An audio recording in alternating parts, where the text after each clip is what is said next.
Perfect. All right. Looks like we're live. Well, welcome back. This is day 2. It looks like I actually need to edit the title here on the stream. Give me 1 second. There we go. Changes saved. Perfect. Day 2 of the stream. Essentially what I'm doing is building my first startup. It's a AI SaaS startup called Design Maven AI. Essentially the tool is built, as you can see here on the screen, to help creative talent find new jobs. It will be a B2C platform, but also eventually a B2B platform, ideally, to where the platform can help review designers and creatives' portfolios, provide recommendations, and ultimately a hiring decision on these people. So you as a creative, let's say you're a UX designer, depending on your level, depending on your field, ideally the platform will go through, analyze your portfolio from a hiring manager's perspective, and ultimately give you feedback. This is a very rudimentary outline, just trying to get the AI to work. I'm 2 days into this process. I'm not a developer. So all I'm trying to do is just get something like an MVP up, which is really what you want to do with these products. A lot of people, they try to go all in. I've actually done that before on a app when I was younger. And what ended up happening is I never launched it. I spent about $10,000 and just completely blew my proverbial load. No, I spent about 20. Yeah, I spent about $20,000. Nothing ever came live with it, and it was a great idea. It was called Pet Dash. So now I'm sitting on software on something I never launched with a user base that I only assumed was there but never tested.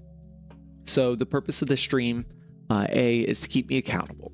I'm very bad at self-accountability. I've always worked a 9 to 5 as a recruiter for the past 7 years, as well as marketing for a few years before that. So I've always had a rigid structure.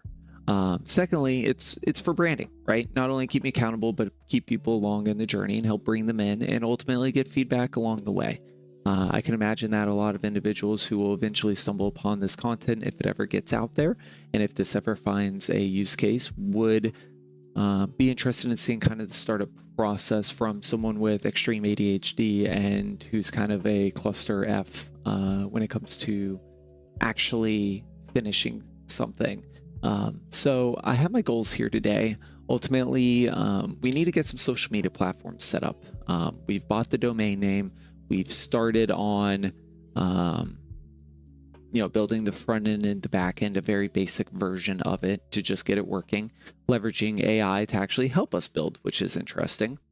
And then we need to populate this information and start tracking it in a public sphere to keep me accountable and to also start building a brand and that organic traffic behind it, right? Because ultimately what I feel these creative talents may want, they may not want. And so we need to be able to pivot quickly. But in the meantime, essentially what the product does, not well yet, but what it does is we've developed, Design Maven AI has developed a prompt, a very specific prompt. Through years of my recruitment experience, I figured out what elements are most important in a portfolio. And so that is from working with design executives, hiring directors, design leads of all magnitudes across agencies. That's design directors at Accenture, Design It, Frog, essentially all of them that you can imagine, as well as designers of Fortune 500 companies, American Airlines, Microsoft, Apple, IBM, Google. I think that's about the list of it. There's a few oddball ones, United Health, Canadian Rail, those types of companies. And I've taken a lot of time to develop recruitment cycles and interviewing processes, along with training recruiters on reviewing portfolios. Where we stand today is a lot of companies have AIs that dismiss on resume without even looking at the portfolio yet. So it's kind of a twofold problem, right? Ideally, my solution and this Design Maven AI will not only look at the initial, or not only be a B2C platform, but be a B2B platform that could plug into these ATSs and give transparent feedback on if the person should be interviewed. And on the front end, feedback on would this person be interviewed or not based on their level of experience, their specialty field, and then provide very specific feedback. This is just to get it to work, but eventually, it's not going to be quick suggestions, weaknesses, strengths. It's going to be, here's your case study page. Here are the strengths on the pages. Here are the weaknesses. This is what you're missing. This is what you need to fill in. This is page load speed. Essentially all elements that are important to getting a website running, and to actually getting hired. I see it at all levels. I see seniors that actually have issues with understanding what they need to look for, what they're interested in hiring. Let me pull up a portfolio here, and we'll just do a quick crawl on it. Just to show you guys kind of a basic outline of how the product works if it's working. Let's look up a good portfolio. Best UX designer portfolios. Also, this saying bitrate is a little messed up. Let's figure out how to increase bitrate on OBS. Because I am not a OBS expert. So we need to go settings, output, video bitrate, and switch to advanced mode.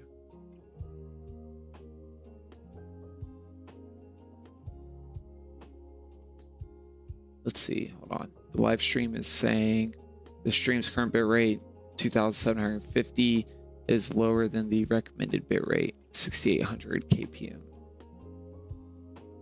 Okay.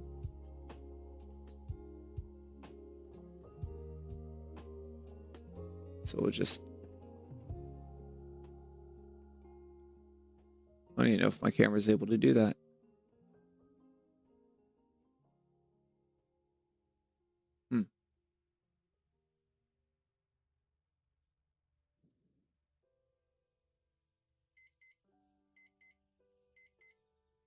All right, let's see if that helped.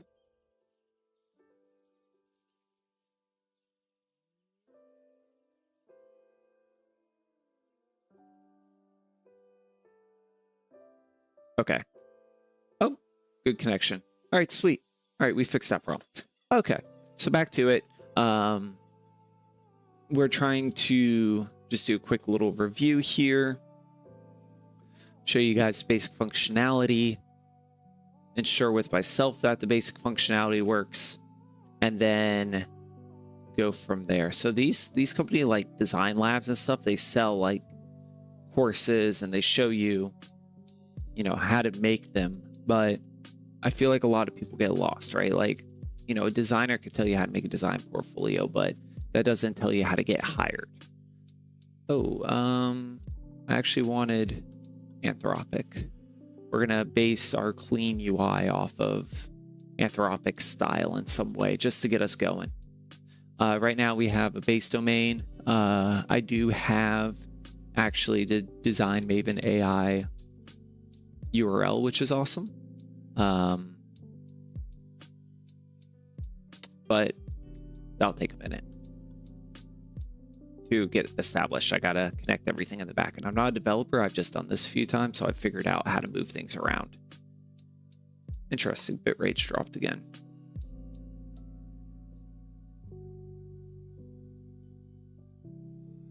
That's weird.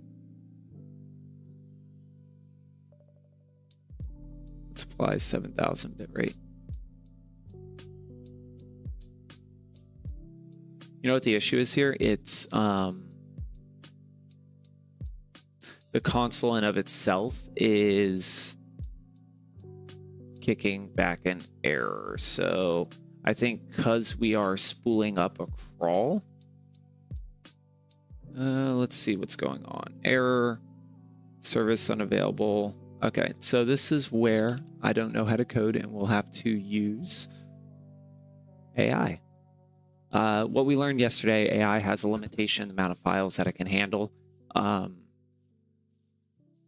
And so we are at the end of this. It takes very long to load things. We're eventually going to actually have to change the chatbot to a different chatbot and just continue the process from there.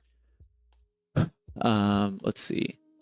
But our issue that we found out a little bit earlier this morning, I didn't make the update. The front end said error, check console and try again. So we want to be able to allow for multiple people to run at once, and we can't scale quickly enough. We're getting the try again error.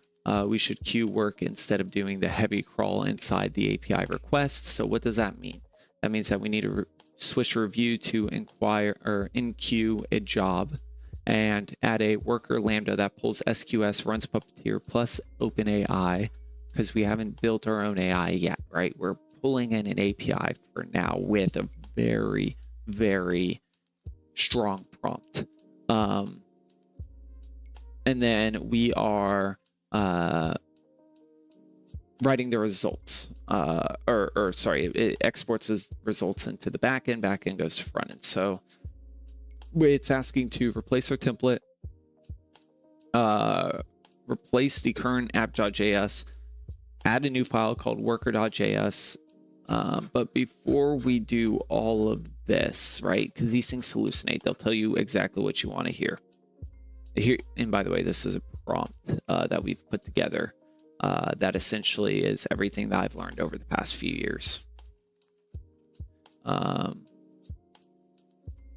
But before I do that, we want to ask, before doing this, is this the best way of approaching this problem?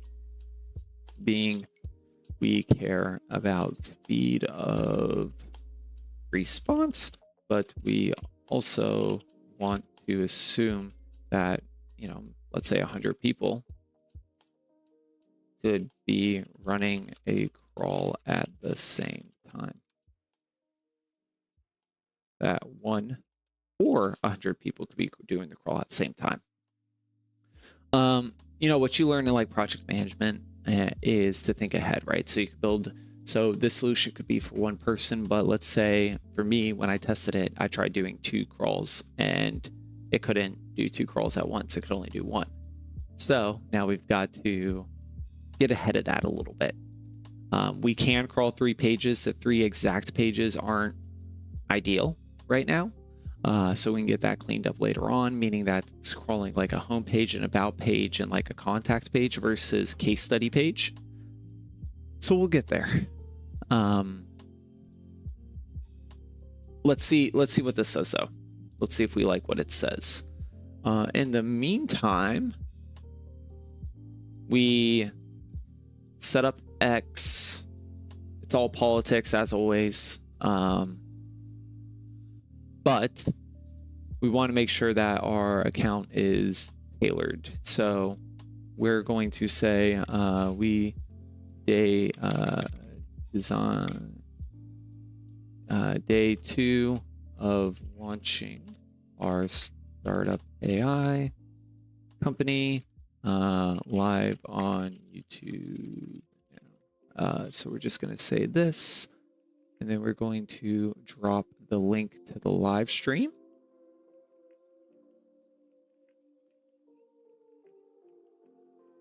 And that's just to get a post up.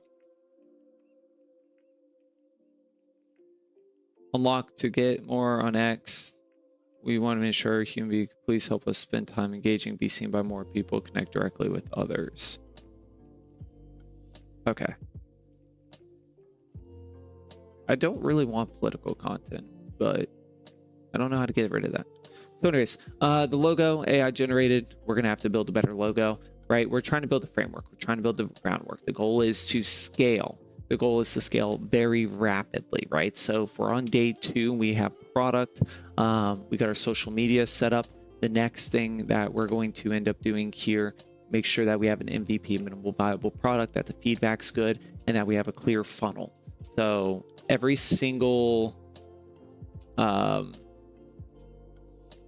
Every single crawl costs money, costs me money, costs me time, and our capacity is a little low. So, so we want to make sure we move quickly, and we want to make sure we get funding quickly. And there's kind of two ways to get funding, actually. So let me hop back to this. Like I said, I'm kind of all over the place, but there's a money model, upfront cash injection. So this guy, Alex from Mosey, is actually really good at this. But essentially, it's a sales funnel that's a little bit different. Let me see if sales funnel money upfront. If I don't see it here, I'll open up a thing and design it real quick. Let's see, lead capture. Lead capture is going to be organic for us. We may do some paid ads once we're good to go, and some word of mouth. I have a pretty large network on LinkedIn of designers. But, you know, a typical stage funnel, awareness, interest, valuation, desire, action, sale, right? So this thing, online ads, PPC, landing pages, ebooks, audio podcasts, video podcasts, that type of stuff, social media white papers, content. That's all this is saying.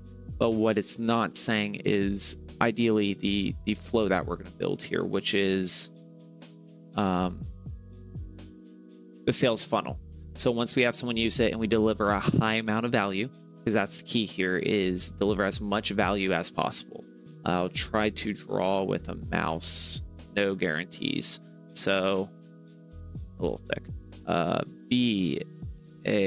BALUE equals intake. Ooh, that's nasty. Okay, so this is the first level, right? And then from there, the second level, this is where people go. Next is they want more, right? How do I give them more value? Value. So let's say we crawl 3 pages.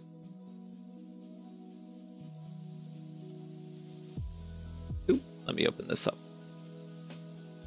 So we crawl 3 pages. After we crawl those 3 pages, we will then give them free crawl on an additional page. Third page. And then what that will do is that actually gives us an account, right? So we get no account needed. You come on board, you just drop in your URL, give us permission to crawl, provide us information, how many years of experience you have, your job level or title, and your specific field. We provide you an immense amount of value, immense amount of feedback that a standard AI cannot give you, right? You can't drop your portfolio in ChatGPT and ask it what I need to change. That just isn't going to work. But when you have a very specific product like Design Maven AI built out as a design portfolio tool, that's where it changes. So we give you an immense amount of value reviewing your case studies on 3 pages, maybe your homepage, a case study, and about page, or a homepage, a case study, and a case study. We then will look at another page and we'll give you that option. So we'll say, hey, you want our page crawled? You want feedback on a 3rd page? Create an account. So essentially this is where we collect name and make account.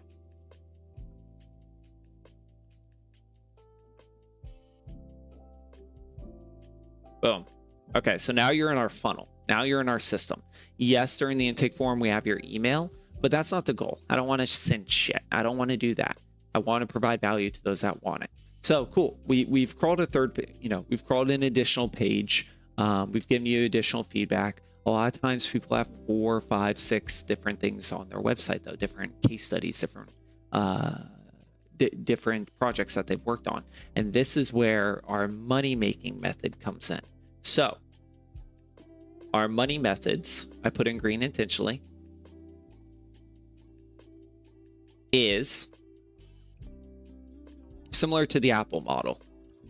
And I talked about this a little bit yesterday, but you have the iPhone, right? And you used to have one iPhone. And that one iPhone would only have 2 different sizes of memory. I think it was originally like 30 gigs, 60 gigs, right? But let's say 128, 500. But now they've added, they have the premium tier, they have the middle and the smaller tier, and then a couple in between. They've added all these different tiers, and what they've done is they've just changed one small thing. Basic iPhone has 128 gigabytes of memory. It has 6 gigabytes of RAM or whatever, and 2 cameras, and it's small. Well, the next one up has 28 gigabytes of memory, 8 gigabytes of RAM, and a slightly larger screen. So maybe you want the larger screen. And you get a little extra value. Hey, you get a little bit more storage. Well, then for $100 more, you can get one with 3 cameras. 128 gigabytes of memory, but 3 cameras. The larger screen takes better photos. Are you a camera junkie? Yeah. Okay, well, oh crud. For $100 more, I can get more memory because I only have, more storage. I only have 28 gigabytes of storage. I can get 500 gigabytes of storage, and it's $100 more. So Apple's not always trying to sell you on the top product. They're trying to sell you somewhere between 1 and 5. Their ideal is to get you on 2 or 3, right? And they do minor upsells to get you there. And they're giving you what you perceive to be as value.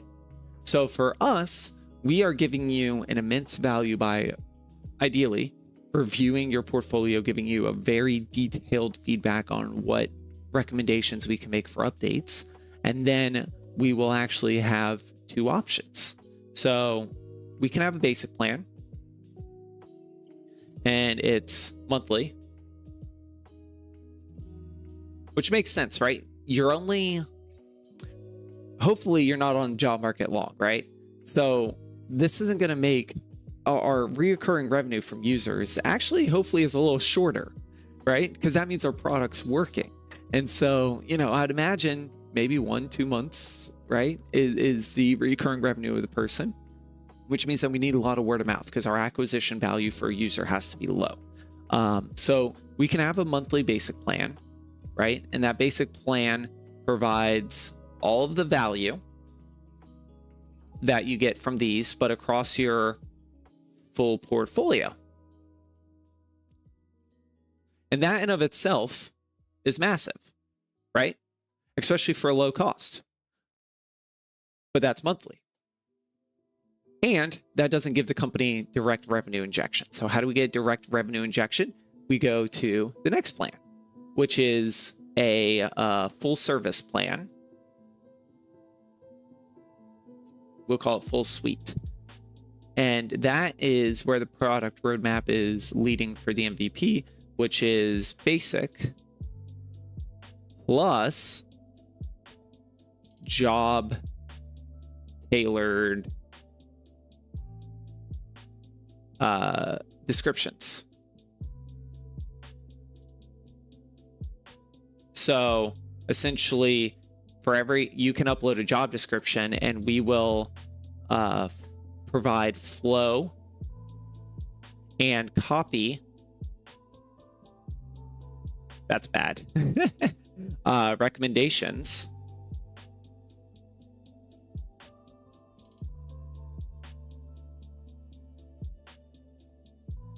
And that way your portfolio is tailored to the job that you're applying to. And product mode roadmap wise, yes, I understand that a lot of jobs are different, but we have planned for that eventually. This is just the MVP.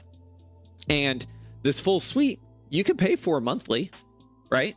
I mean, we're perfectly happy for you to do a short-term monthly subscription.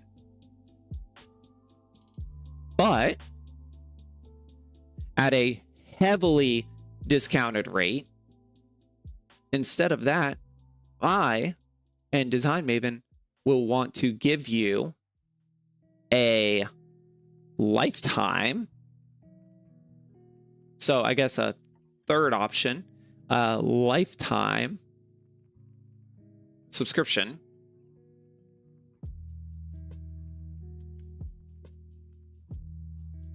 That includes all updates.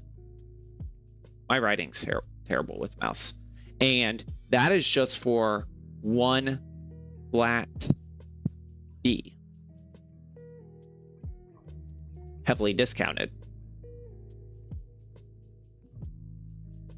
And that's actually going to be, think about it like this. If we can retain a user, and you for your business can retain a user for 3 months, then it makes sense that the one flat fee would be equal discounted value to, let's say, 5 or 6 months. So we're going to get double the lifetime, or in terms of payment, out of our user than we would on the B2C side, than we would doing a monthly subscription. But we give that user an immense amount of value, right? So we're giving them a lifetime subscription to the platform for the cost of, let's say, 5 or 6 months on the monthly basis. And what that allows us to do, and what that allows is for all new features are included. So that's going to cost us money, right? But that doesn't matter because this is a direct cash injection up front. That's ideally what we need, is cash up front. That way we can launch the business and we can maintain. So you as a user, you're going to come in, ignore my writing. You're going to come in, you're going to look at the value of the product. You're going to get a free crawl. And then from there, we're going to give you more. We're going to say, okay, here's another crawl that we'll do on a third page. Just, what's your name, right? Suddenly you have an account. And then from there, hey, if you want your full portfolio reviewed, we have a basic plan. It is, on a monthly basis, and you can get your full portfolio crawled at this level and degree of capacity, and we'll ensure that, you have very consistent, thorough feedback and that the product's useful, and that every single penny you pay for is returned tenfold. I should put an asterisk next to that because I can't give you money. But we also have full suite of service that provides significantly more value than what we're already providing with the free option and with the basic option. And you're going to get, a lifetime subscription, or sorry, you're going to get, the option, tailor the resume, get text recommendations, get flow recommendations. I mean, just another level above the basic, right? Which is absolutely crazy. And that could be monthly too. But instead of paying monthly, if you already see value in this product, which I hope you do, here's a lifetime subscription to the product, and it's only half the cost of, a year's worth of the subscription, and you get all new features, which will build out eventually. And that's just for believing in the product up front. So that's kind of the money model. That's the idea. And then you look at it and someone gets going to go, okay, you know what? I only want the basic monthly. Great. That's fine. And then you have some people that say, you know what, I'll try this product for a month. But ideally, I think you're going to have a lot of people that say, okay, well, if I try for a month, let's say it's whatever dollar amount, we don't know what value that's going to bring. That's up to the people to decide, right? Obviously there's some fixed costs behind running all of this, right? Every single input is going to have a couple. Let's say you upload your profile and you run it one time. That's going to cost me $1, right? Let's say you run your profile 5 different times. Every single time you make an update, it's cost me $5, right? So we can assume probably once you do, we're going to assume probably a user on a monthly subscription will update their profile 10 times, right? So that's going to cost me $10. So let's say we need 30 to 50% return, not including operational costs, right? Because there's taxes once you're a business making money, everything else. Probably going to need to see, let's say it's $19.99 a month. $15.99, $19.99, whatever it may be. So $20 a month. Average users on it for 3 months. That's when they'll get the job. $60, right? So let's see, $20 times 12. That'd be $240 a year. But you're not paying $240 a year, right? You would be paying maybe for about 3 months is what you would imagine. So $60. Or here's a lifetime subscription for it for $100. It's lifetime, much more, or, you know, full feature set plus everything else. What that will do is that essentially creates loss leaders, meaning that the first clients that come in are not going to necessarily generate you long-term revenue, right? But they're going to get the business started by providing the funding, by being part of those upfront subscribers and paying upfront. And that means that, you know, eventually, if we think about it like this, if you're doing this, you're generating it, it costs us $1 every single time you input and output, even with our own custom built AI. We will eventually be at a break-even point. So if you pay $80, right, you run it 80 times, which is highly doable for a crawl. It's $80 out the window. Creates nothing. So in saying that, let's do this. Let's get the jobs 15 minutes or need GPU very heavy when you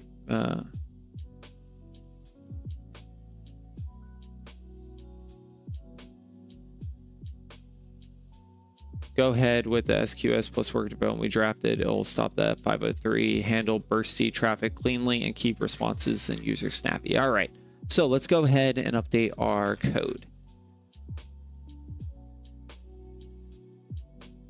Hopefully we don't break anything. Backend template, we're going to come in, we deploy through GitHub. I learned how to do that a couple days ago. So we're going to go backend template.yml. This is like a framing for the backend, from my understanding. If you're not a coder like myself, essentially this is all of the different buckets for the backend, right? So it's saying, pull these, update here, what's it connected to. So we need to make sure that's close, right? If it's not close, it means that it's changing up too much. Design Maven API plus worker queue.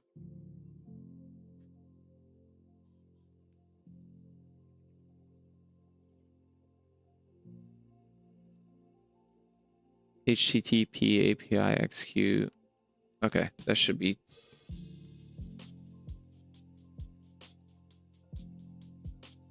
That should be fine. I hope I don't have to update anything there. Replace API submitter. This version does not run Chromium. It validates inputs, creates an item in DynamoDB with status queued, pushes a message to SQS, and returns 202 quickly. So we're not using Chromium anymore. But what was Chromium for? Chromium. No. And Puppeteer. Puppeteer's for crawling.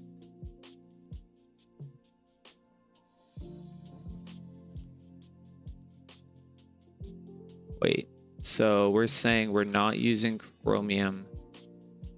It validates inputs, creates an item in with status queued, pushes a message, returns 202 quickly.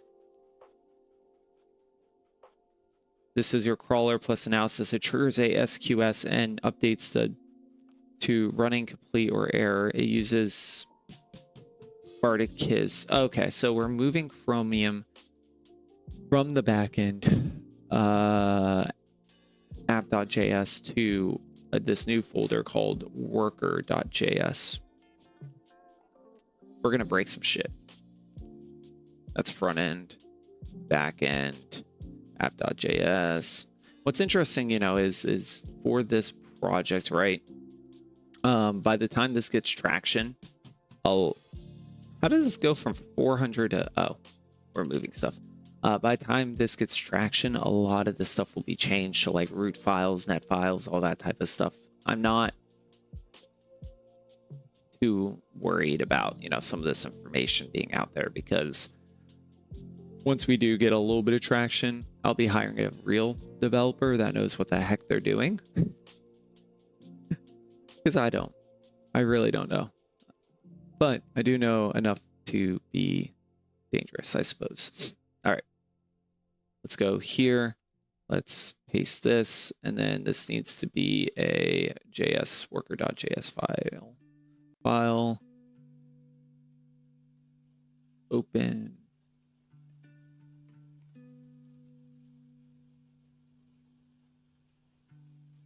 called Design Maven. Originally, I thought it was going to be Maiden, but I liked Maven better. So that's where we stand. And this is going to be worker.js. What? No, I want to save this as worker.js. Save as volume design backend worker.js. There we go. Okay.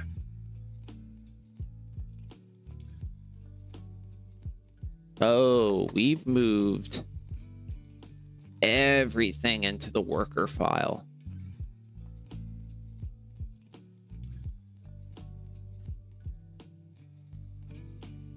Oh, okay. That makes a lot of sense. So what does that mean? That means that we're going to have a lot of other input changes. Yep. Package.json.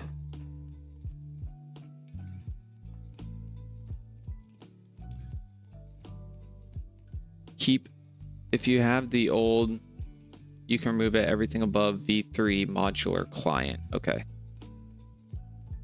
We'll figure out what that means in a second once we open up package.json. And we'll open that up in code.exe. Name, versions, license. Boom.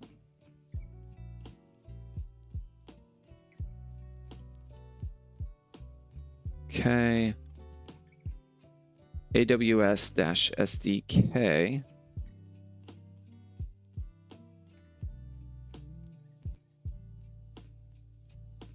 I don't know if I do. Front end handle 202 queued and pull results in the home submit handler treat 202 as success and immediately route to results.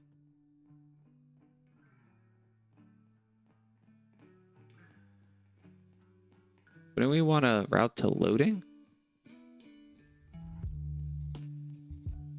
Something doesn't seem right. We want to route to loading.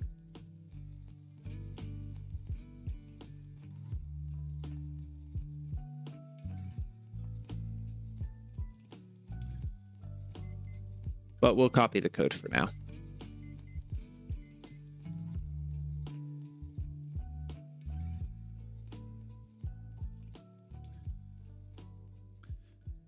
Pages.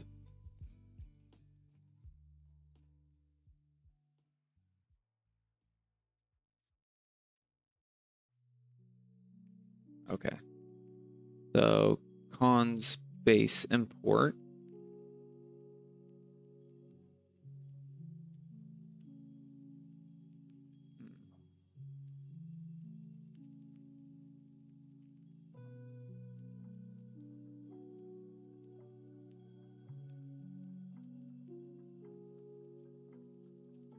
I don't trust this.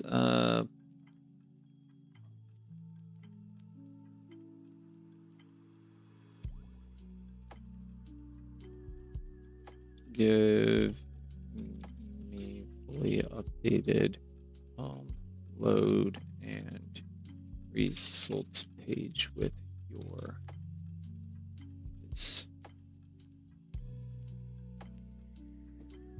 and let's see how close it is. This is also a test for the chat here to see how bad it is with it being slow, if it's accurate or not still. Because look, it's defaulting out. So I don't know what it's going to spit out.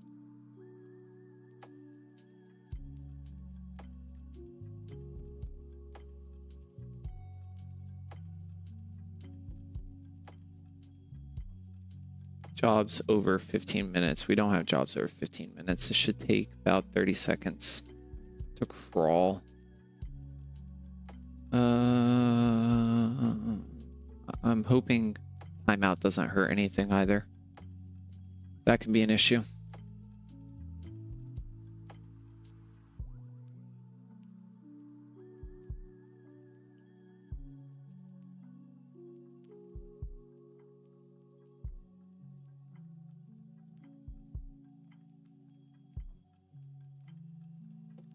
Let's see what it spits out.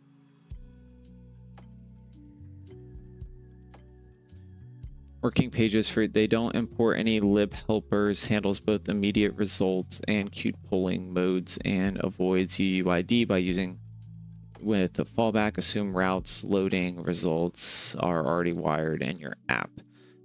Reads from Vite to build time. Keeps TS happy. New session string home. Handles submit. New session ID, stash the payload for the loading page to post, and then replays. If you prefer not to show a loading step, you can post here, then navigate to a result. We'll keep the loading step so the UI feels responsive. Yes, that's kind of indicative of the goal of the page.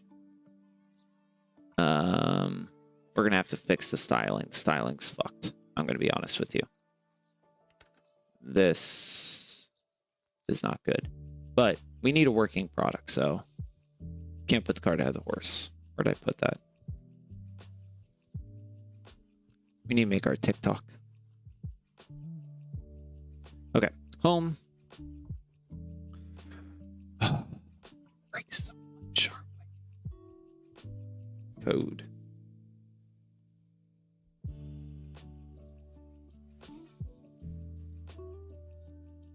Okay, loading. Back end. No, front end. SRC pages loading. Loading is currently 60 something miles or lines. And then results. And that should put us in a good spot.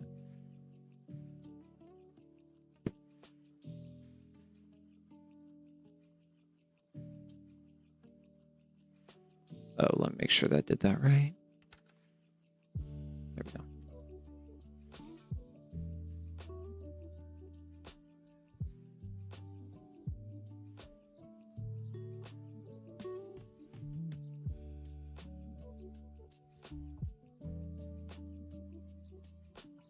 Let me send the app.tsx just in case. I don't know if I trust. Here is current.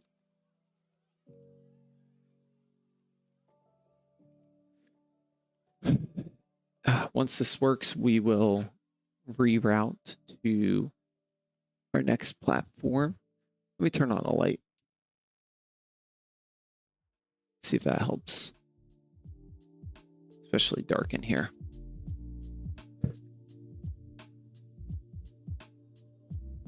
Let's get a little brighter.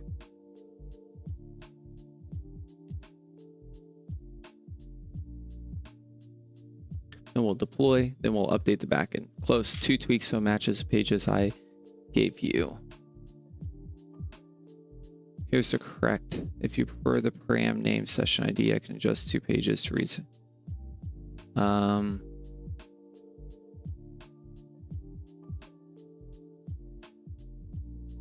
what will work? We need the parameter to match what we have and what will work. Like, I feel like that's a pretty simple ask.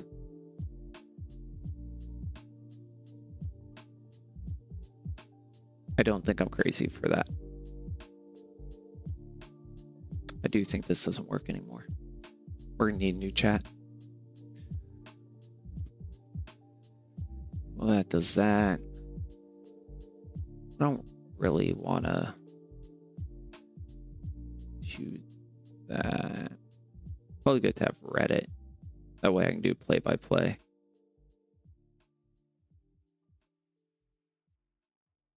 Oh, we should probably link our TikTok too. Not that we have any content, but I did that in the background. So we can just say,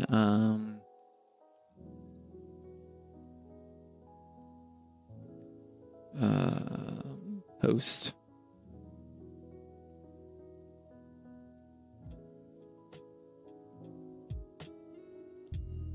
Woo.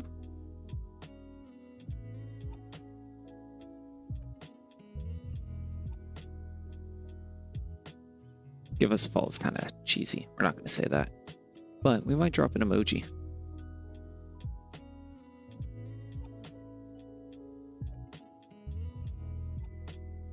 Got it. Let's make it work with either param. Drop this in.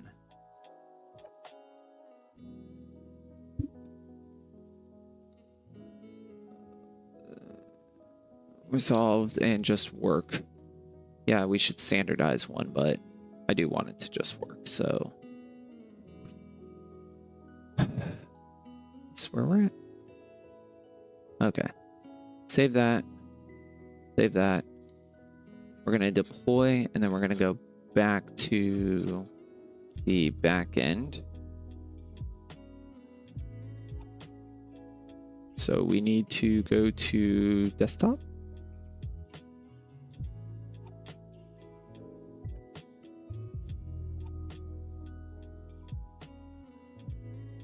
And we're going to say multi-session management. We're going to commit the files. We're going to push to origin, which is a Git repository. Then we're going to come in here.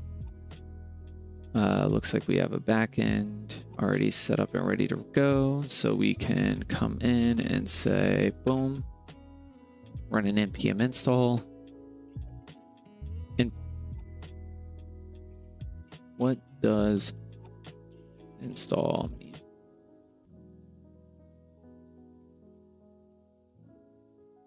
Node package manager. Okay. Node's part of the coding in the backend. Okay, SAM build, that's good. That's for our backend. Provide bucket names, tables you want. New names are fine. I don't want to provide new names. I don't feel like that makes sense.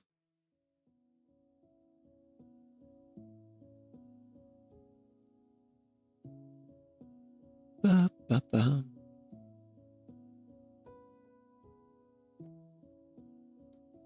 There we go. Come on, compile.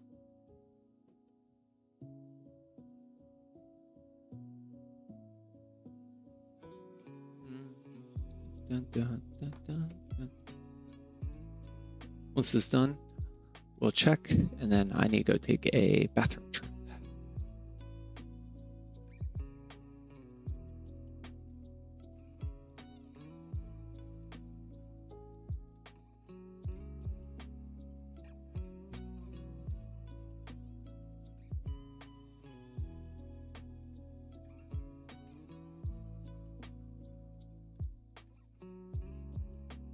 All right.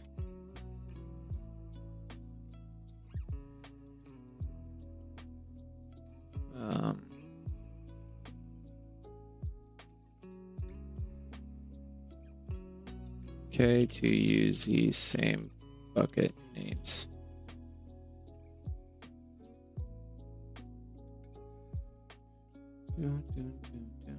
Oh, did you see auto scaling? Hold on 1 second.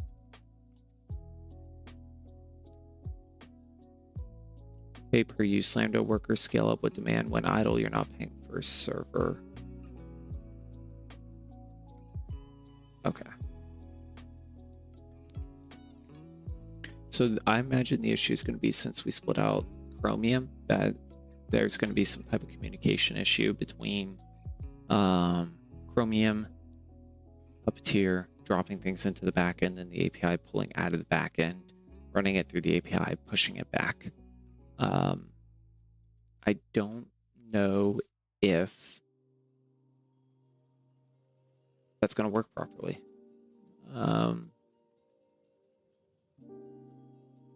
As reuse it every time. The bucket, your app screenshot bucket, the bucket name parameter. If you change show replacement faults, you can keep the change that shows replacement false. So change that shows replacement true, you must pick.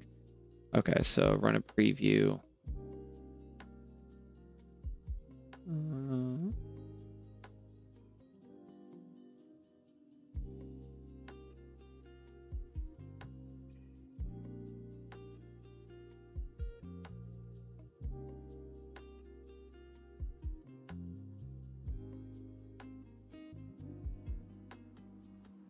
Okay, so let me go Anaconda.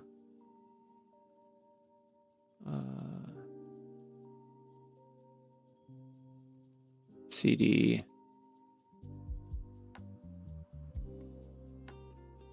Oh, we're gonna have to grab the path.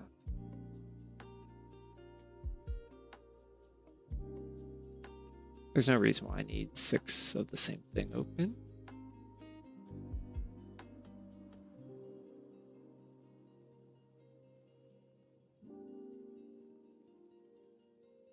And CD. CD means open. Imagine me trying to teach code. That'd be funny.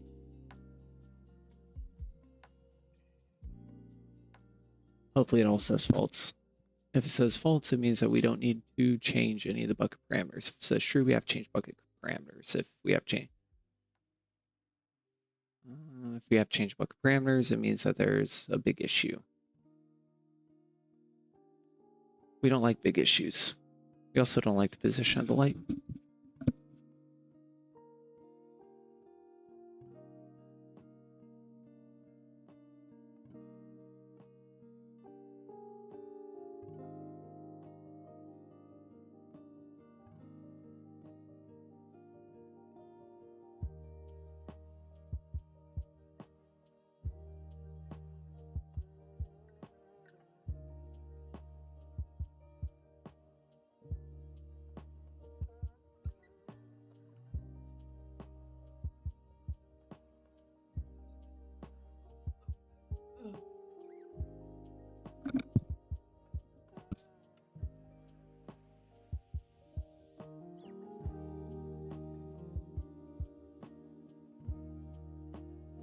There we go. That's better.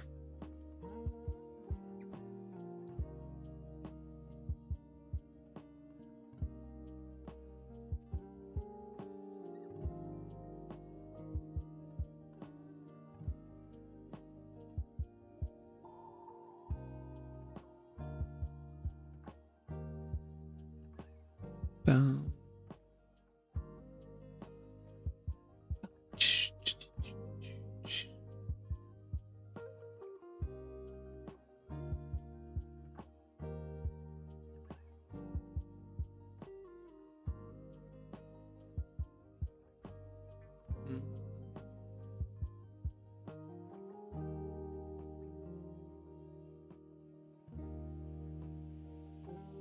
Dun, dun, dun, dun.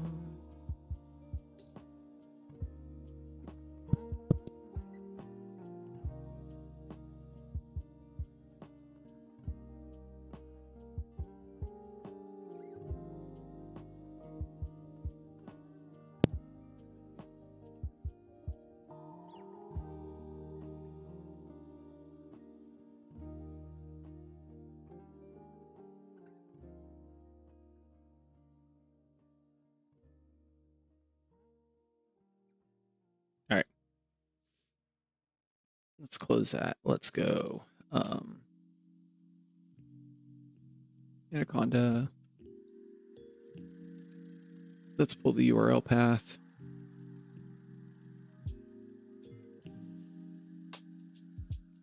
We'll say CD. And then we will SAM deploy, no change set guided. When prompted, keep your existing values unless your summary shows true.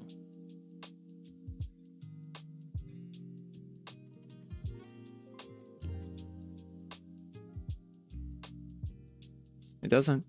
So we'll say portfolio reviewer API, PORTFOL reviewer API, US East, use the region.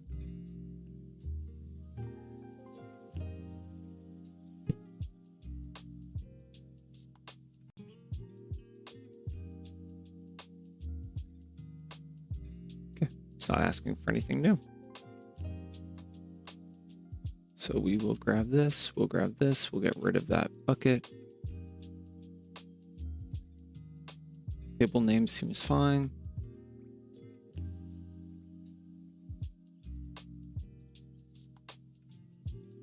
API hookup. We got to use that for now. Boom, boom. Get rid of the final bracket. Portfolio reviewer API. Parameter API name. Portfolio reviewer API. Hopefully that won't break anything. Memory.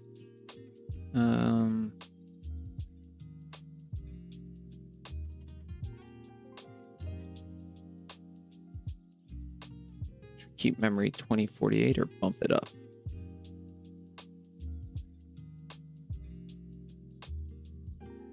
It's lambda. That's the backend memory. That's not the crawler memory.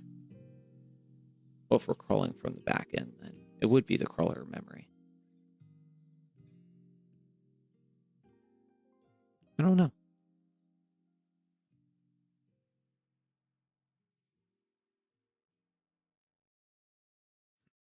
Let's see if it gives us an answer.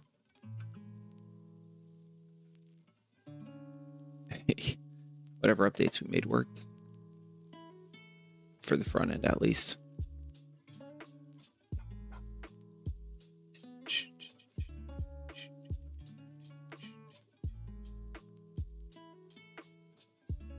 Interesting. Category, people and blogs. I know you could change that.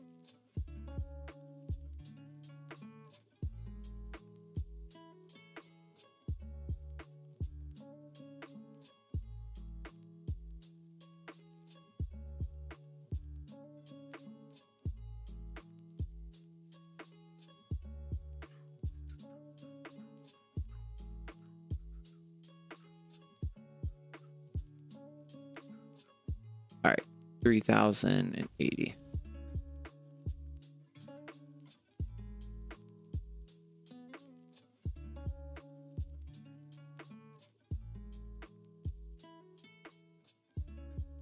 We are using samconfig, but that's fine. We'll go this route. 90.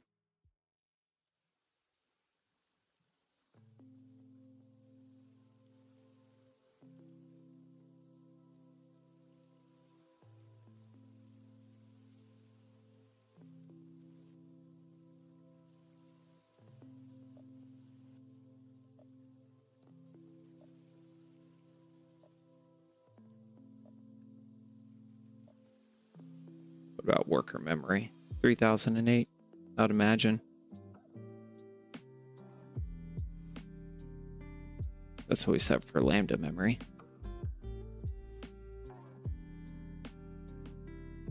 See, timeout. Feedback responses after this aren't going to be great. So if we can get the back end fixed, then we'll cut it, move to a new AI chatbot like I was saying earlier. I'll take a break for a little bit just because we've been grinding for a little while here. What has it been? Well, 58 hour on stream essentially, and about 20 minutes before that I started. Maybe 30 today. Let's see. It's a pretty day.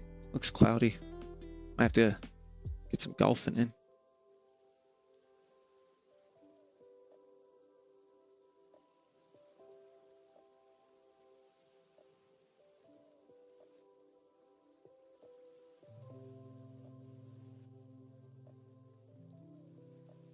Okay, your worker pub tier is the heavy one. Okay, so start with 3008, but if you see slow crawl, timeouts, storage, split into two lambda ingest API. Whoa.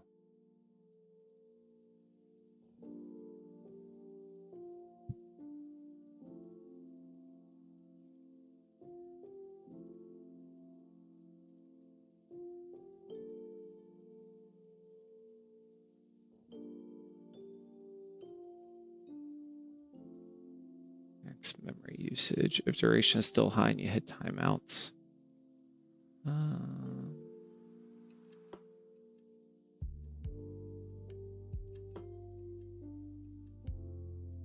We'll try 3008. Parameter worker timeout.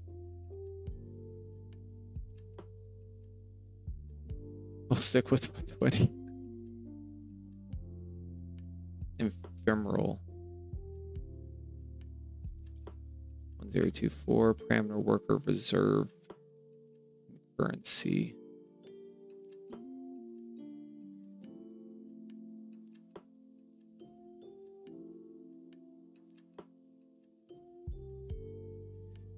Asking me these, and do I need to update template.y after as well?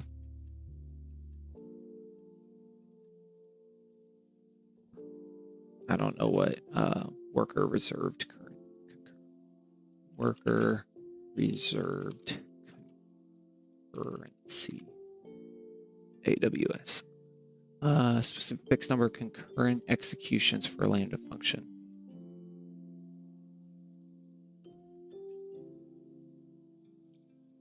Oh, interesting.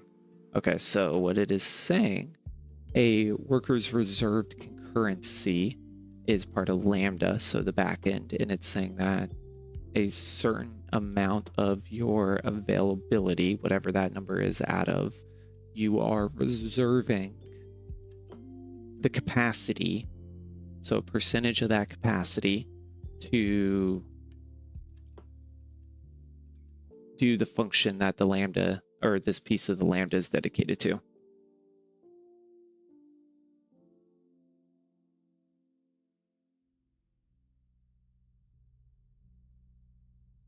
Oh, so parallel crawls cap F5. When you would update, only if you need to change defaults, or B, wire these params to resources. Make sure your resources actually reference to params. Okay. If it already looks like this or equivalent, you're good. Just proceed with the wizard values. Okay. Boom. Confirm changes before you deploy. Yes. Create roles. Do not disable rollback. Review function has no authentication. That's fine. Save arguments. Yes. It's going to save as sam config.pommel and default. And then let's hope that it doesn't flash any errors. So while it's doing that, let's go into template.yaml. Template code.exe. Okay. Under parameters bucket lambda memory 3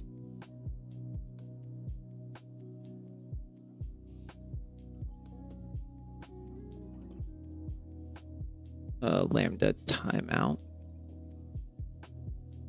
90 worker memory 3008 worker timeout 120 and ephemeral number 1024. Okay, and then some type of global function, resources, serverless.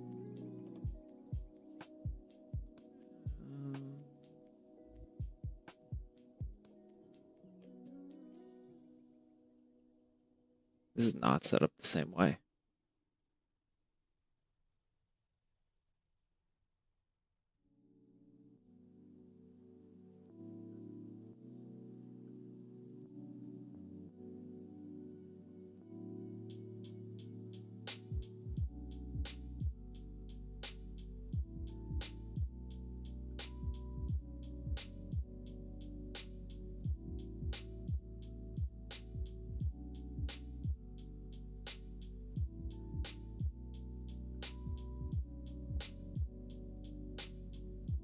Let's see. Let's see what that kicks back with.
Okay. Stack name capability, assets, workload, signing profiles. I think that's fine. Reviewer function, proxy permissions, delete, confirmation. We'll wait for an answer on the toml or YAML. And then I'll add this and then we'll redeploy everything. Then hopefully it all connects.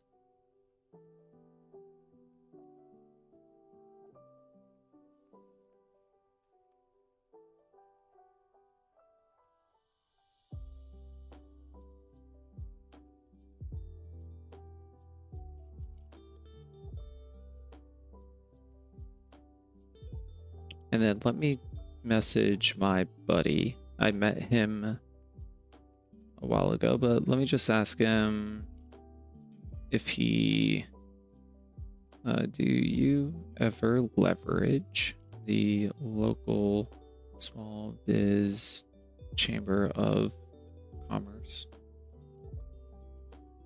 Let's see if you, only if you split your code into lambdas, submitter plus worker, and include the AWS SDK v3 deps.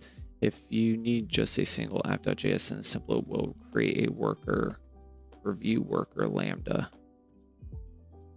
Bro, you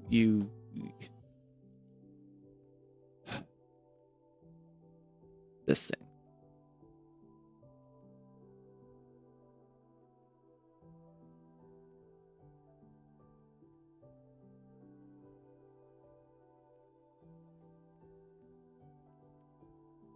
Let's see what this did. Open with code.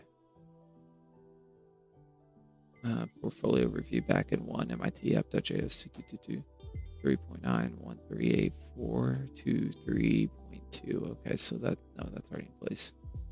Submitter lightweight. Let's see what you put for app.js. Submit endpoint fast. DynamoDB document.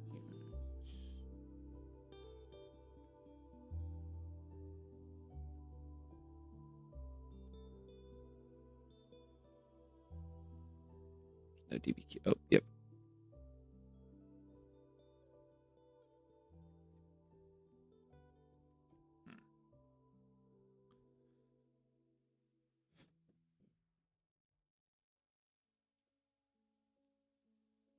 Ah, there it is. There's a flagging out.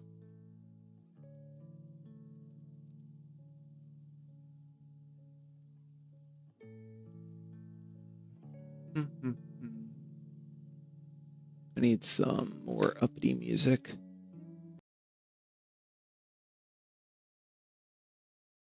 Imagine being able to build an app with your name on it just by thinking about it. Meet Base 4. Nah, you don't get free advertisement.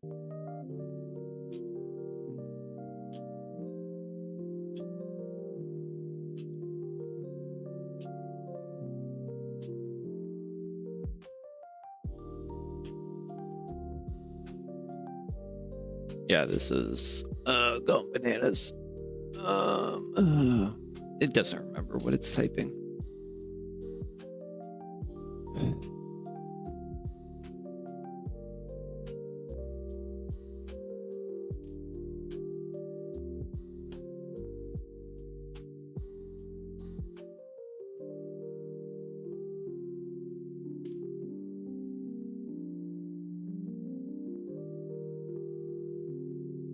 We're just gonna have to reload the page.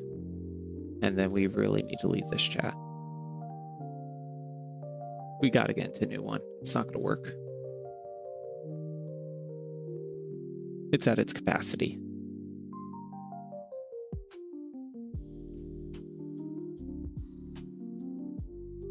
Theoretically, though. Yeah, there it is. Those are all the changes. Okay, so what did you all give me? We went through this.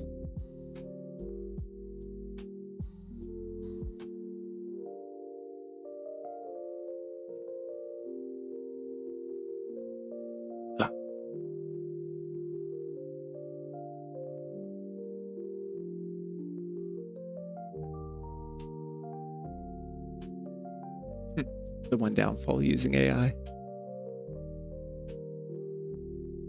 This will literally kill my computer with a 3080 with 32 gigs of RAM, and it's crazy.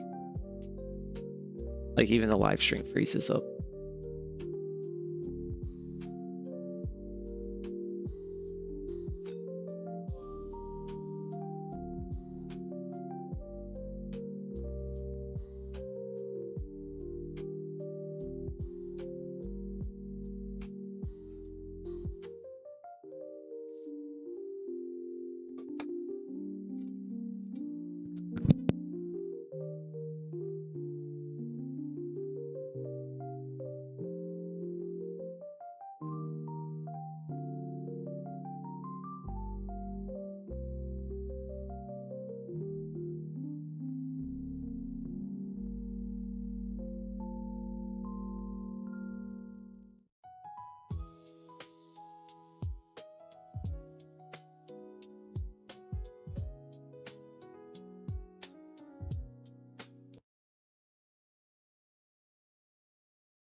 We're back.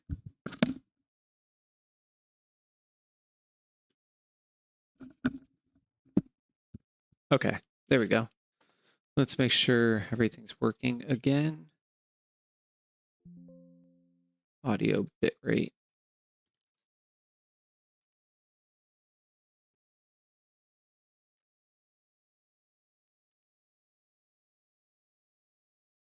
I can't wait to fall in love with you.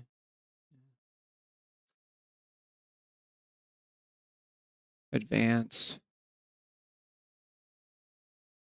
I can't remember where bitrate is at. Let's go back. Settings. settings. Appearance. No. General. Okay, there's no bit here. Stream. Output. We're at 160.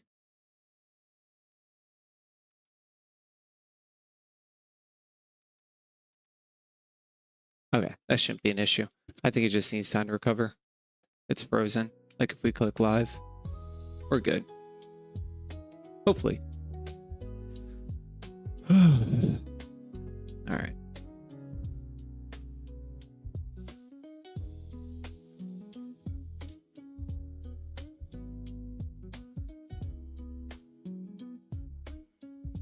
Okay, we've established this, but since the code changed, I gotta change. So that's where we're at to get this working.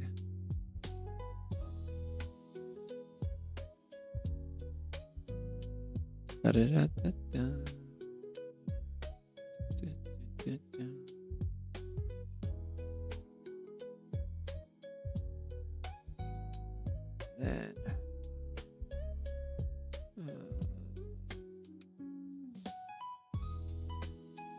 API lightweight. The Lambda handles API writes a queued record to DBOs since SQ message to worker and exposes get session ID so the front can pull results. Okay, we know that.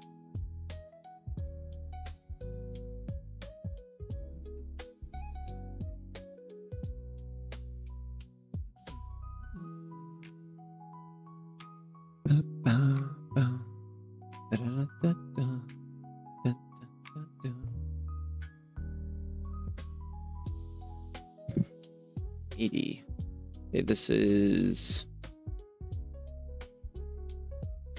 248 lines, 348 lines of code.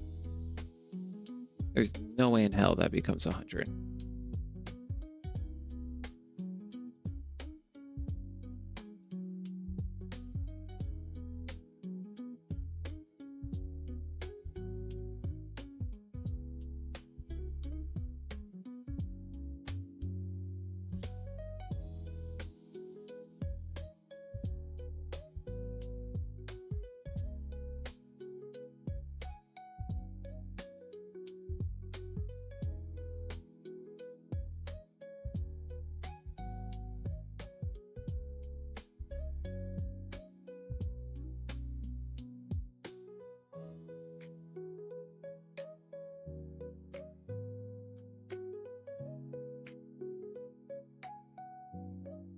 All right, get ready for a freeze.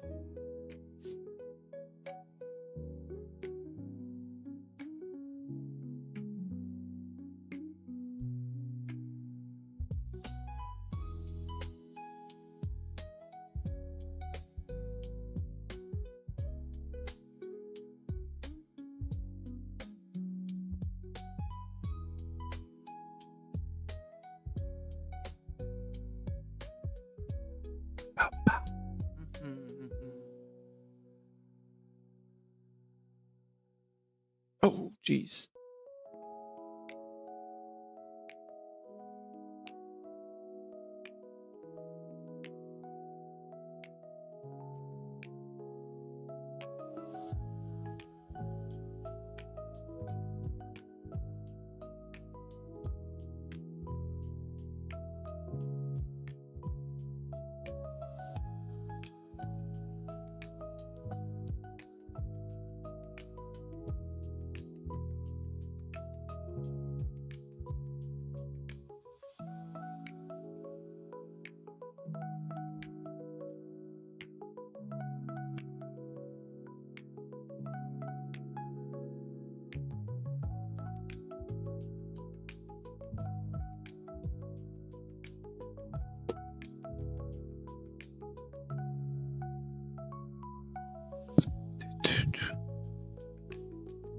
Everything else in your work can stay as is. Keep up tier friendly. Wait, you already have it. You're using wait time output tier, which is correct. This avoids earlier playwright error. Wait, And no need changes confirm optional niceties. If some sites are slow, you can bump the navigation weight slightly. If your results page already handles running, you could leave it. Okay, please give me updated worker and I'll redeploy.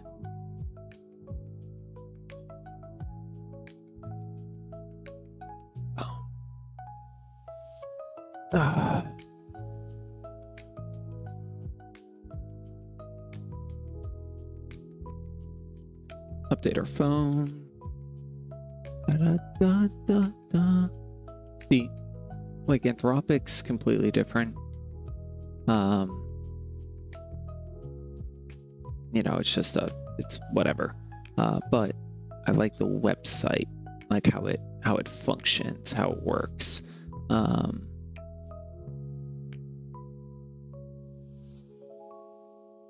So I want to look at these AI tools. You know what those look like. Let's see what this looks like. What writing looks like. What Luca looks like. We've seen Canvas. Let's see how these get people in. We're gonna clock it down. Resume builder, that'll be good. Okay. All right, so all of these include. How's that free forever? How do they make money?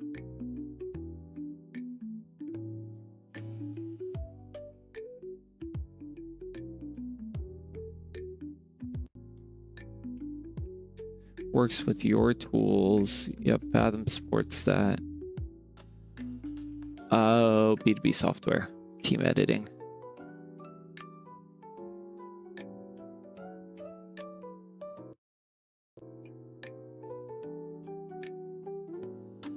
Okay. I think they're all going to have a similar theme, though.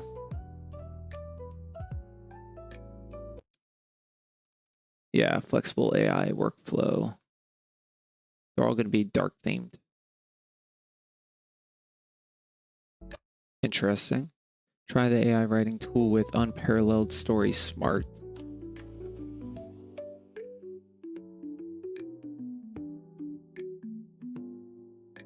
Do they make you make an account upfront?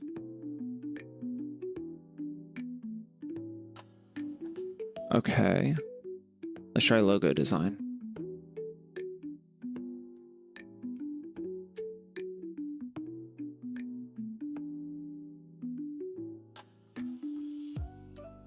Let's see what this does.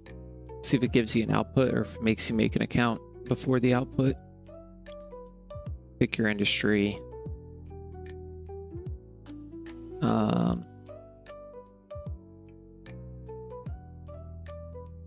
Software. I hate those. We like blue. We like black.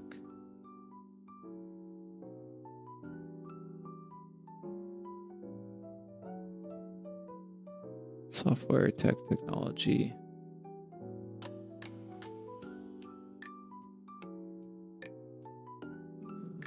Creativity.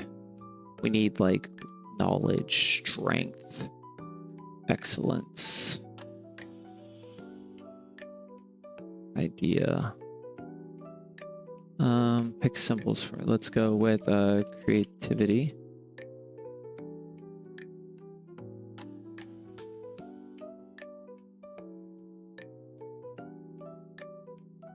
Nope.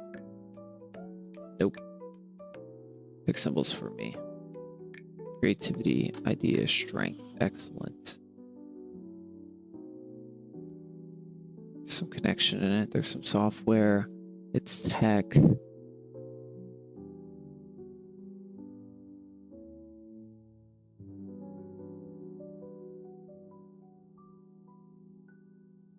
It's kind of fire.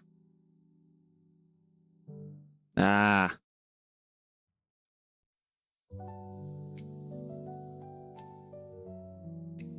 Interesting. All right, let's grab this screenshot.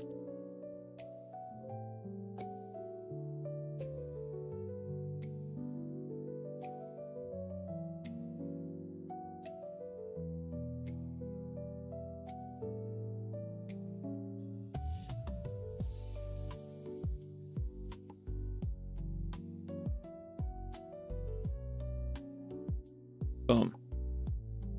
Okay, so this is scroll and view luca.com.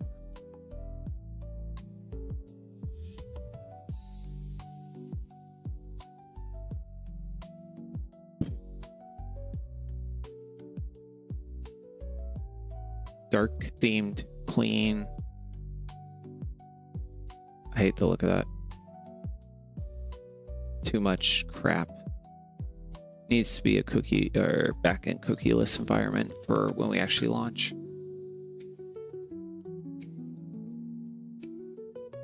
Oh, it's HubSpot. Okay.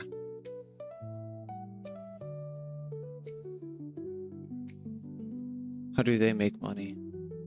Resume checker, cover letter, resume generator, bullet point, resume job description, quickly match. Okay. Very similar. In terms of this is resume. And honestly, that's not a hard feature to add. Like, that is honestly really, really simple to put in place. Let's get rid of that.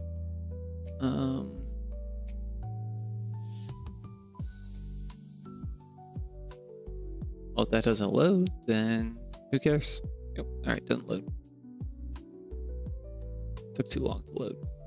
Here's a job replacement of a worker that matches our current stack and uses status processing not running. It's SQL sugar crawled up to 3 pages. Uploads screenshots, S3, calls OpenAI with your strict hiring manager prompt, and writes results back to DynamoDB. Override the old one and then deploy. That's my script. Okay.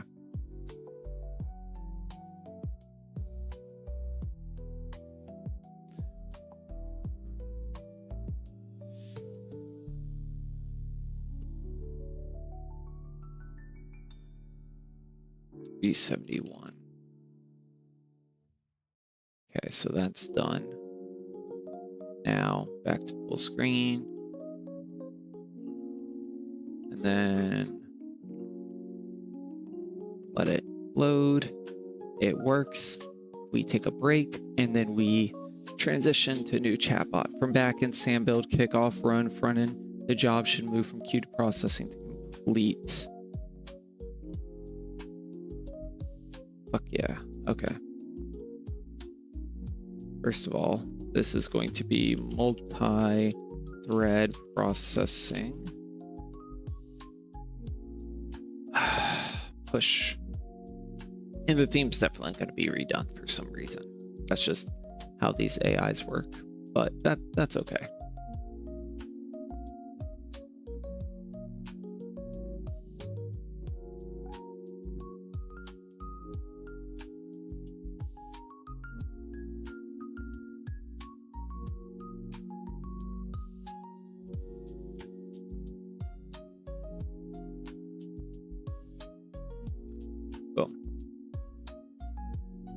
I don't need like a thorough explanation. We've done this so many times. I just need the exact output.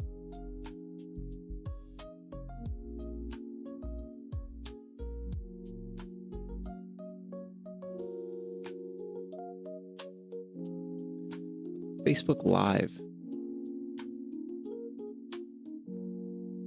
People actually do that?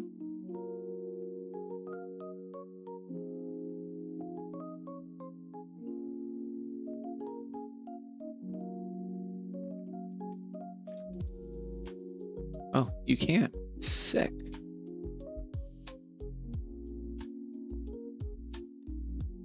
This is broken.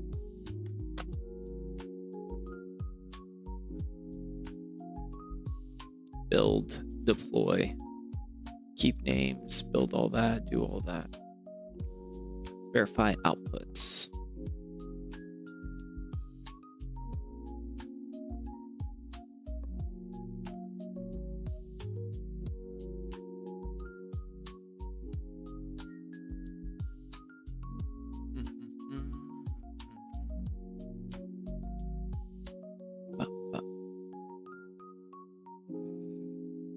Hopefully nothing's broken.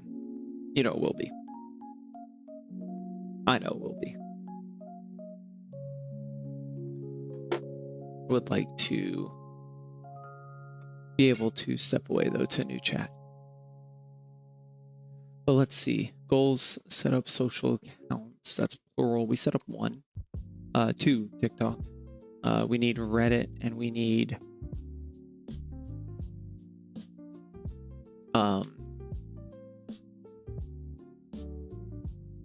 Reddit and we need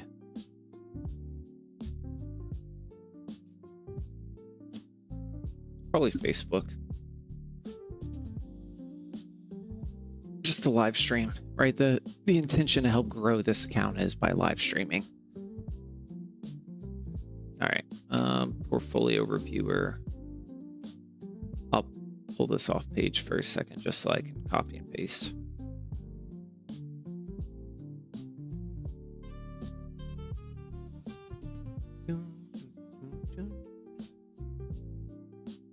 US East 2.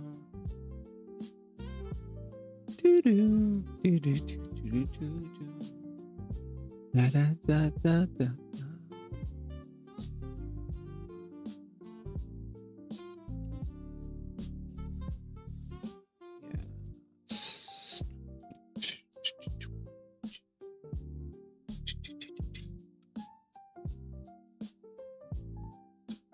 AI dash key. I don't want to click it. Come on. Oh, and then we gotta change the domain today.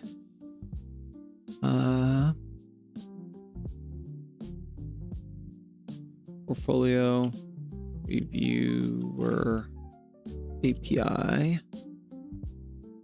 Lambda memory 3008. Timeout 90, that's fine. 308. 120, 1024, 5. Deploy change set, yes. Create roles, disable rollback, no. Save arguments, sam config.toml. Default.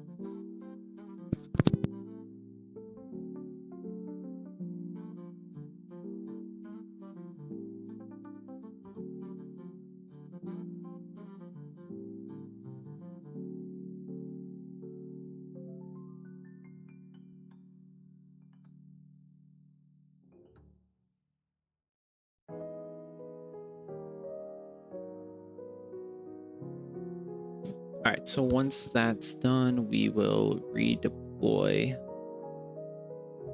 And then we'll test the front end. Spooky ookie.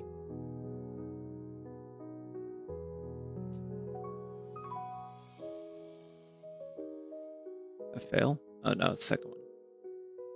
This one went live.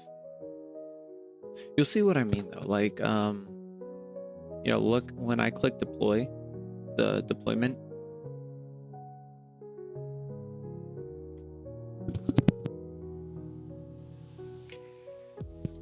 like, paste your portfolio URL, work off 3 pages, and give candid hiring manager feedback like that. You know, it's not consistent.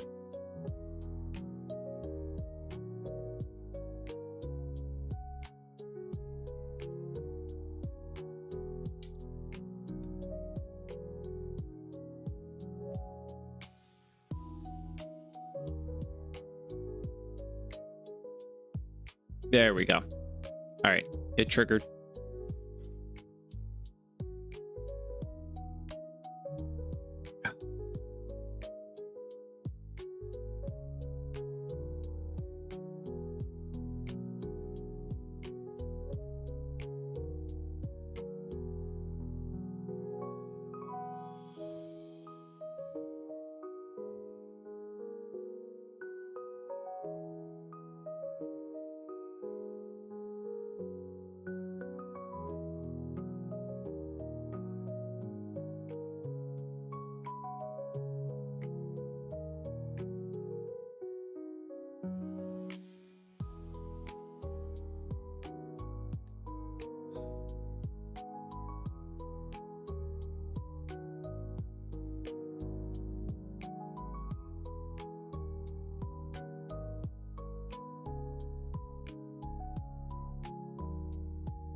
Fathom.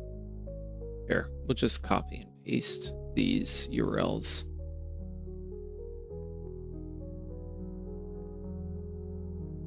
That way we can go back a little bit later on and just remember them.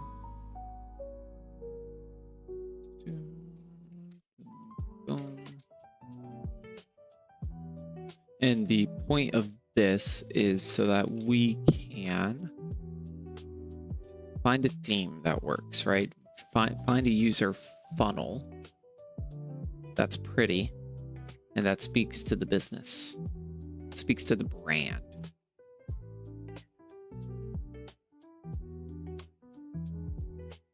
Clooney, did he pass away? Oh, it's all politics. Never mind. Of course.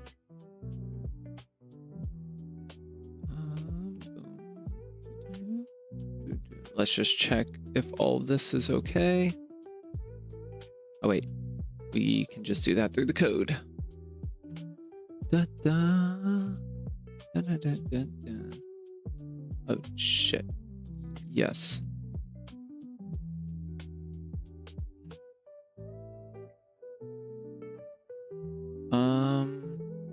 Did I just goof?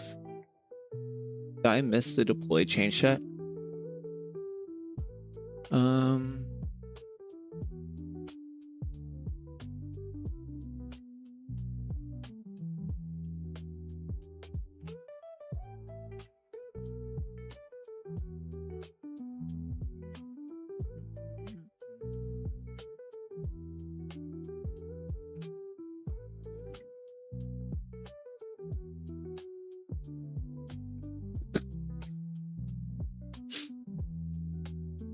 Yeah, I don't know what to do. I think it's probably going to make me rerun it, but that's okay.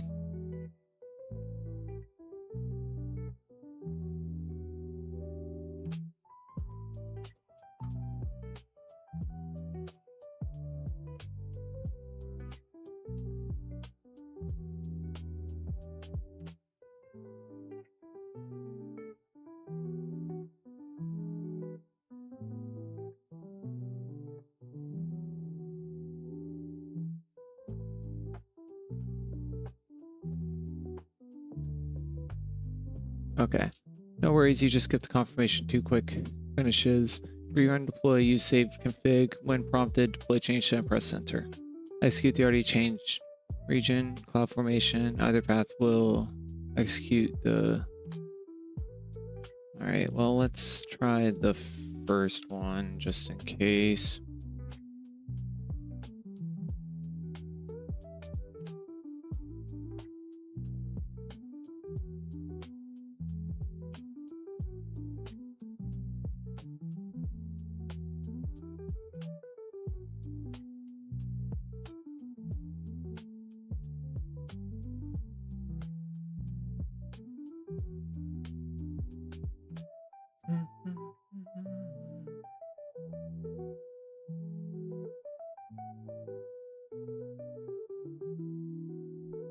There we go.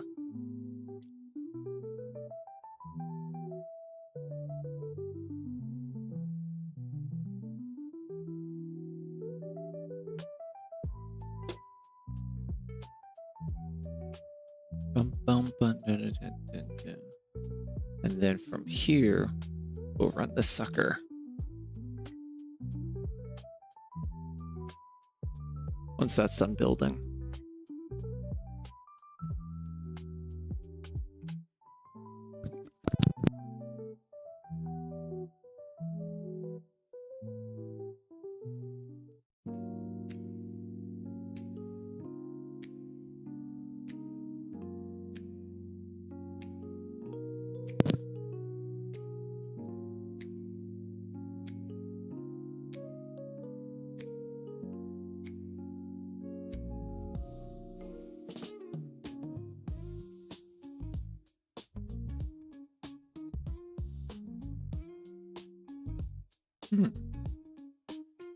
That's dropping.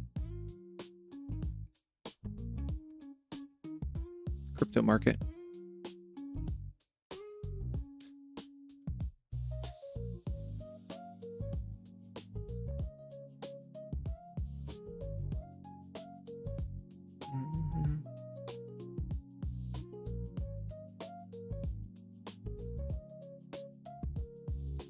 Let's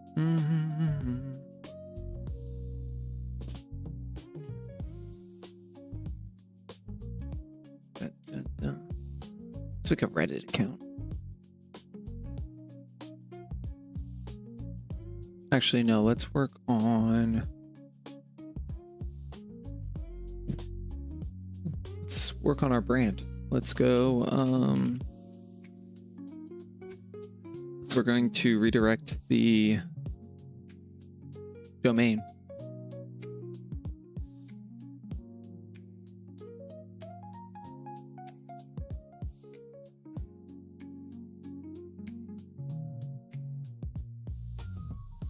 I gotta remember how to do it.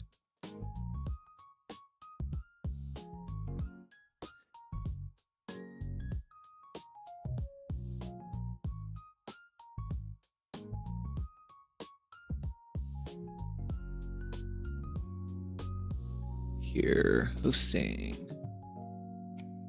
custom domains. Boom. We'll get rid of that one. We'll add a domain. Yourdomain.com. It's going to be Design Maven AI.ai.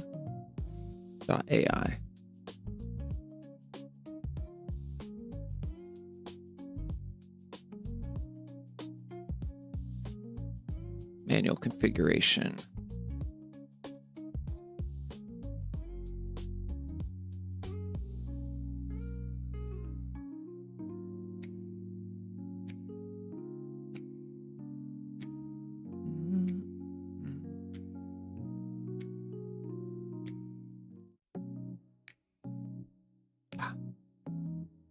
Amplify managed. Yep. Add domain.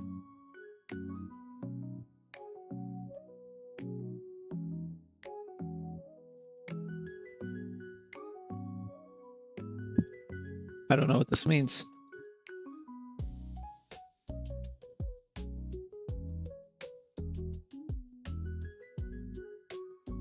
You can always manage your AI domain.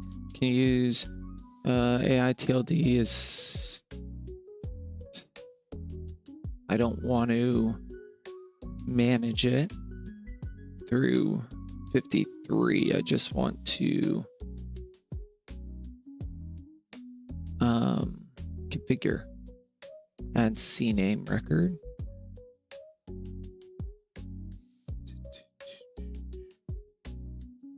Okay. Let's go. Let's delete that.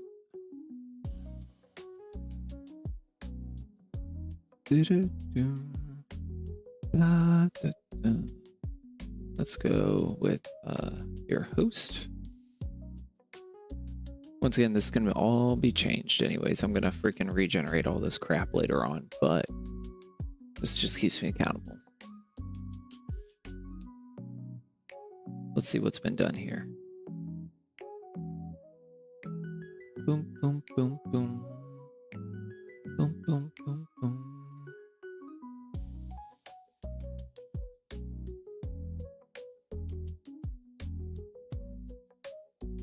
Wait, it didn't give me.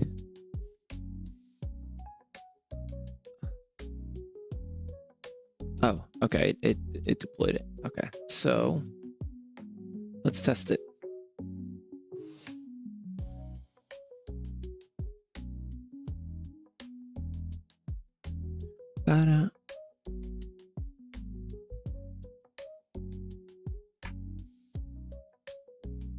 You know what I didn't do?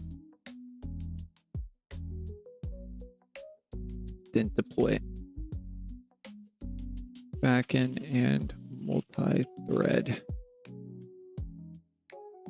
Publish. Oh. Got to work on posture.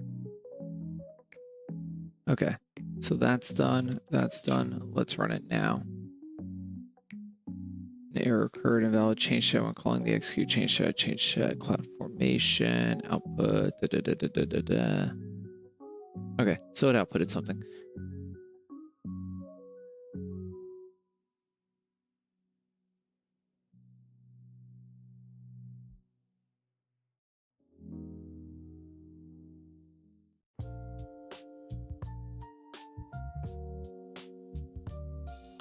go to our dashboard.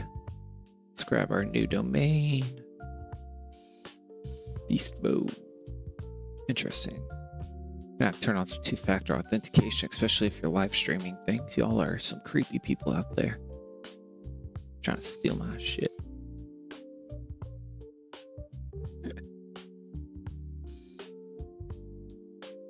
I would too, though. I don't blame you.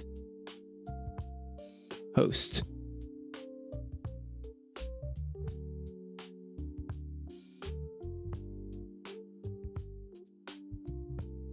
Oh. Oh, wait. That's not right.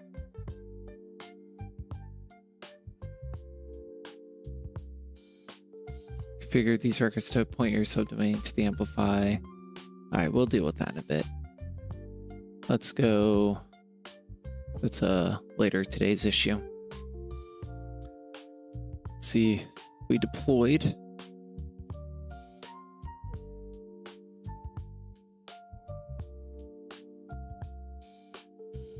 Okay. What do we look like now? All right, let's try URL. Ooh, can't see anything. Let's go Proc Designer.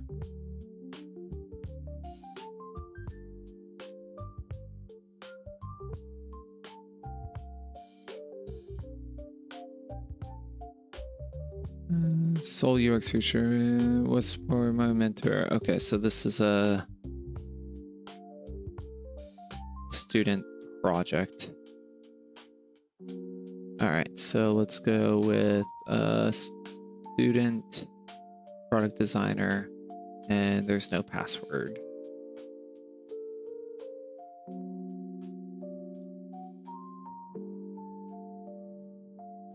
I didn't do anything.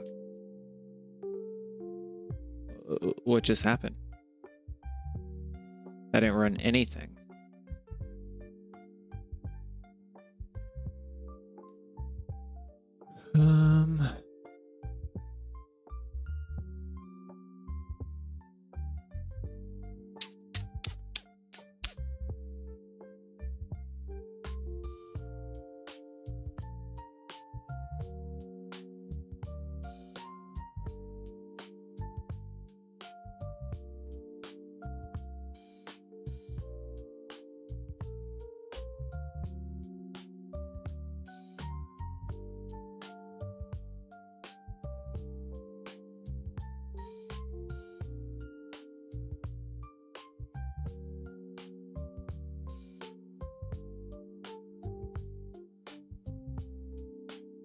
I went homepage loading, then instantly skip to results page with no.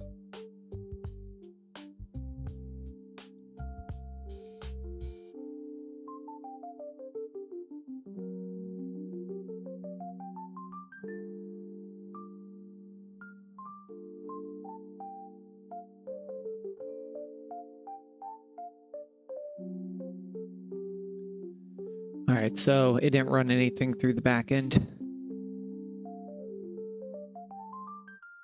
Why don't you run something through the back end? We'll create a Reddit account.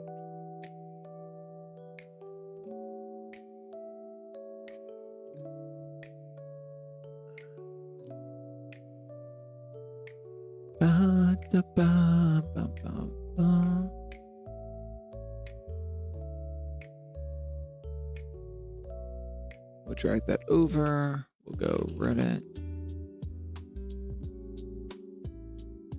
The heart of the internet. Let's go to. We'll continue with Google.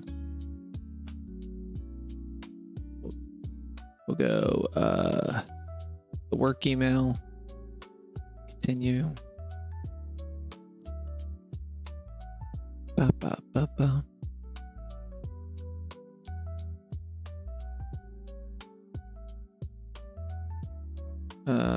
I don't want emails. Why that doesn't matter.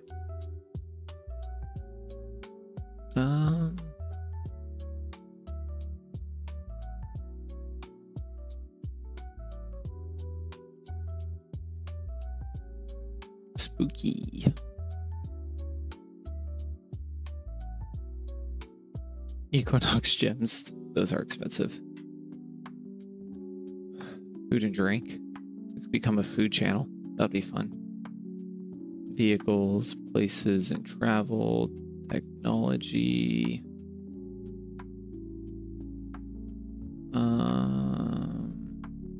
Improvement.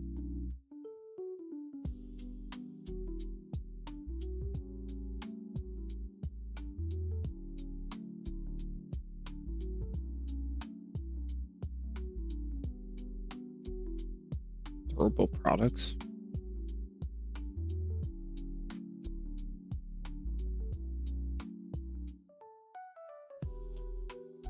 No politics. No politics. That's the goal.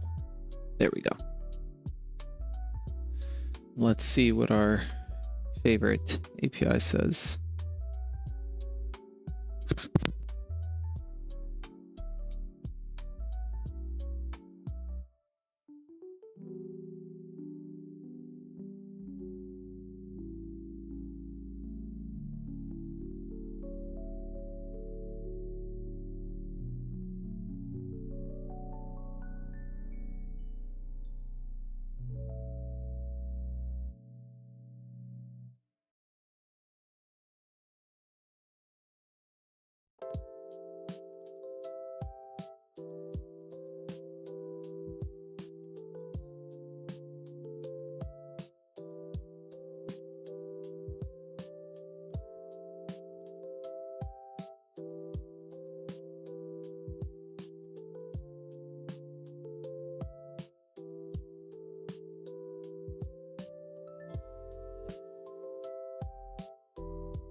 Okay, got it. Front end is live, but the results page is empty. That means the API either isn't creating the initial queued record or the worker isn't updating it to complete. Quick sanity check, run in PowerShell. So PowerShell is different. Windows PowerShell. Okay.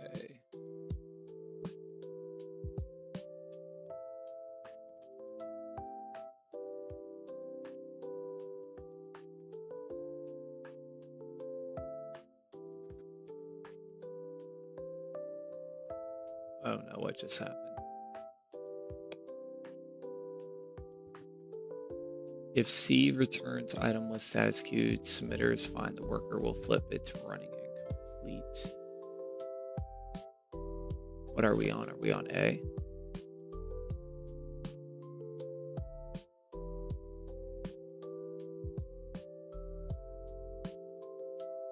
Okay, submit a job C, check. I think we found something. Watch both lambdas log.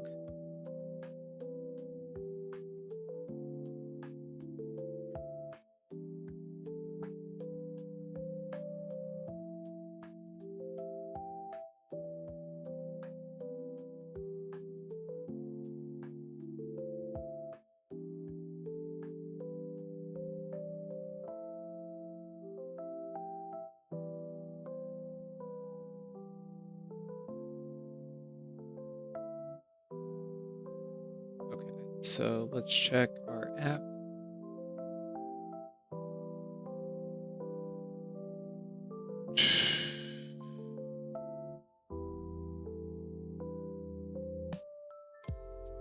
.98 lines.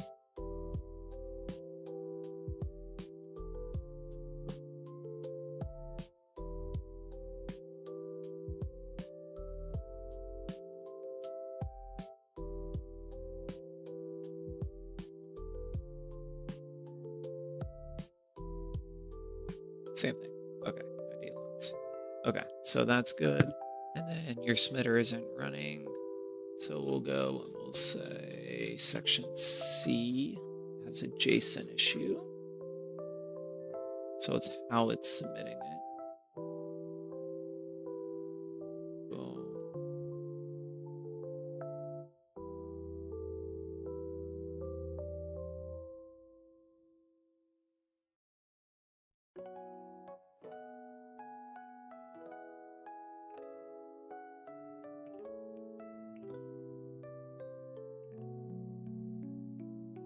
I think that's just a code issue.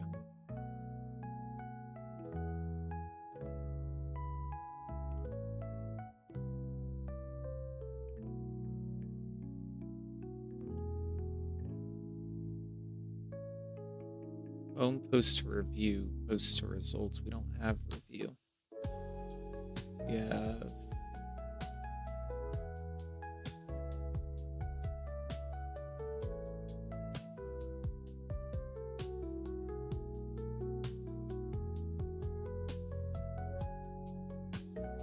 our keys are valid.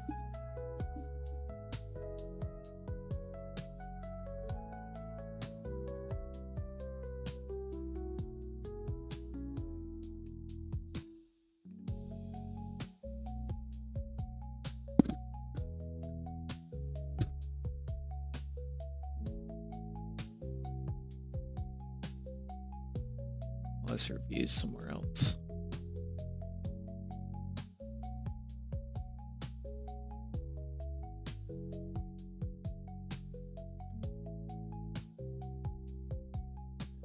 Build the JSON and PS and pass it, assuming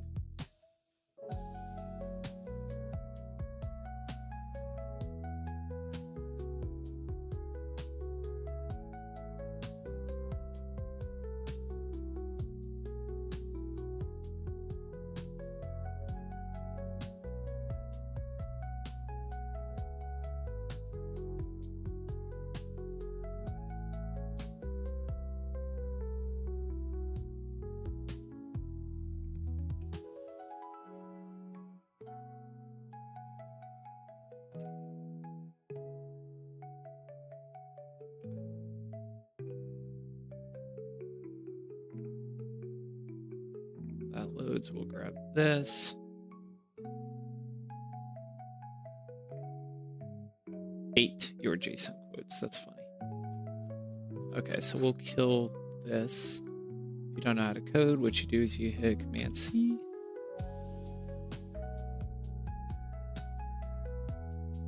Boom, done. Queued error parsing key invalid. Found it.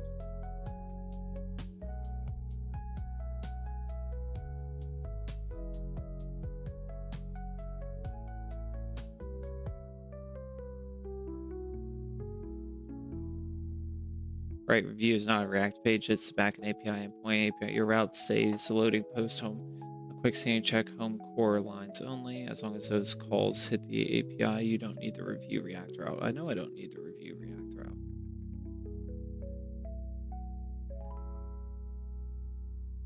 Homepage.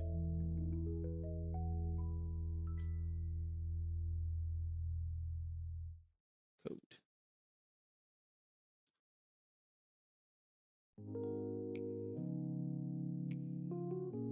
Course.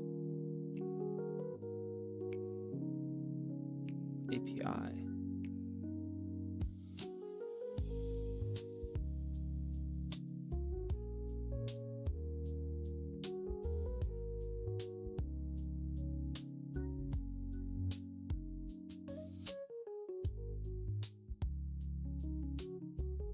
I don't see any.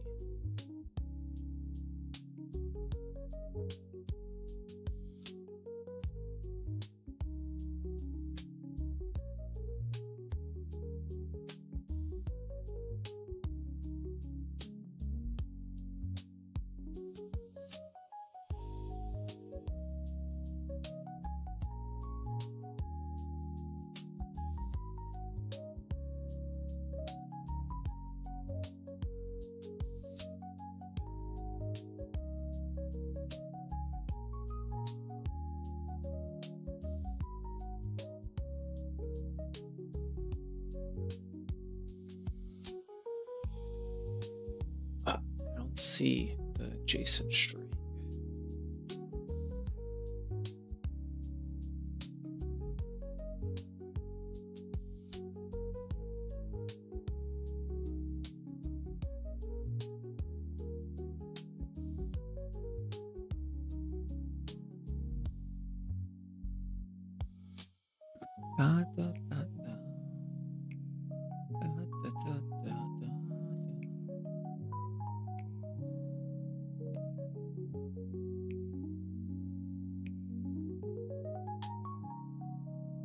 It's gonna freeze everything. Oh, show.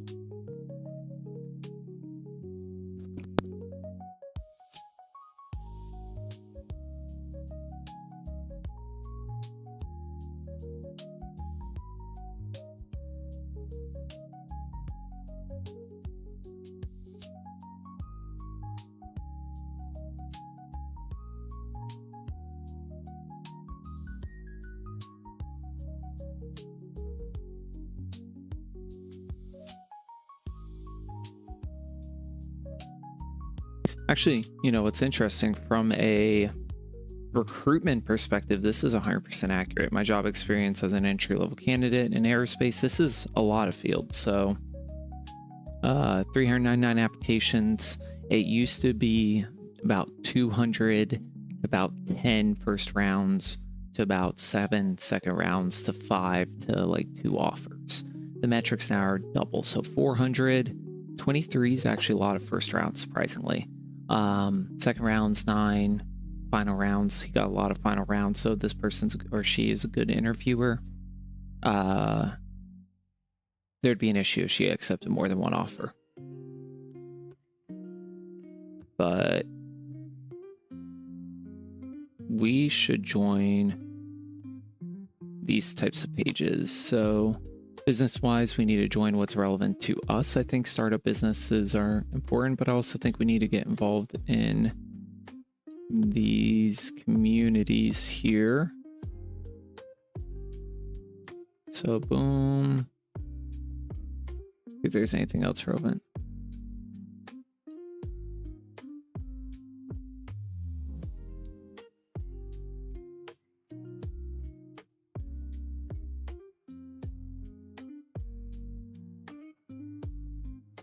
Top reasons you're not landing job interviews. Most people think they're not getting interviews because their resume sucks or they don't have enough experience, but after years of looking at thousands of resumes, the real reasons are more basic. You're overthinking the wrong stuff. I see people spending hours tweaking their resumes on bullet points or dashes, whether they're missing the obvious things that actually matter to recruiters. You're not matching what they're asking for. I don't mean keyword stuffing. The other thing people obsess over for no reason. I mean, you applied for a senior software engineer role, but your resume talks about being a team player and having great communication skills instead of showing you actually can code things. So it's number one. This point is relevant to the company and to the job, right? So you can have a senior software engineer that and it will say in the job description,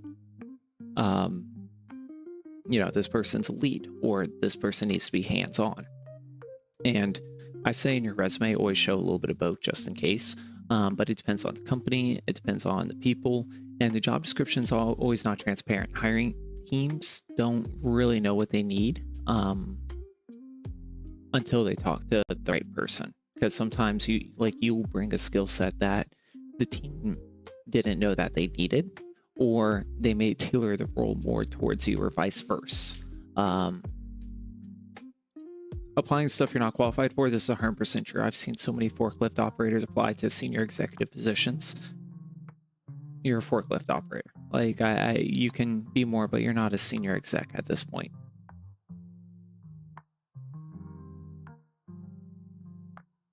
So that's my 2 cents. Oh yeah, that's what we're looking for. Check out Pixels, my group for designers, and consider joining Zoom every week. I would love to be a part of this. PDF. I'm no longer doing private portfolio. I receive multiple requests per week. All my insights into portfolios. How old is this? 3 years ago.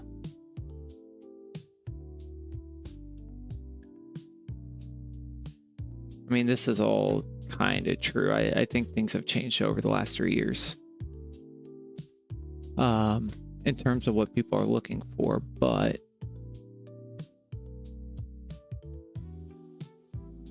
let's see if they still do meetings.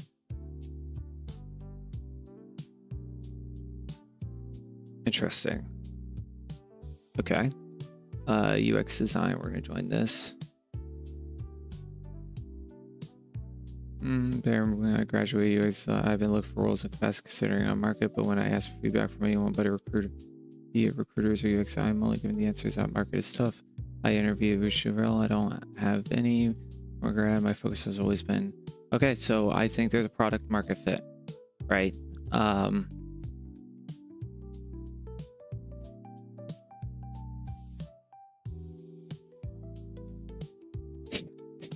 There's a product market fit.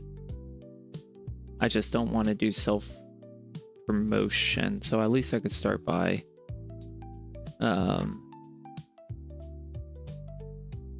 these are pretty. I think I can start by providing value through comments.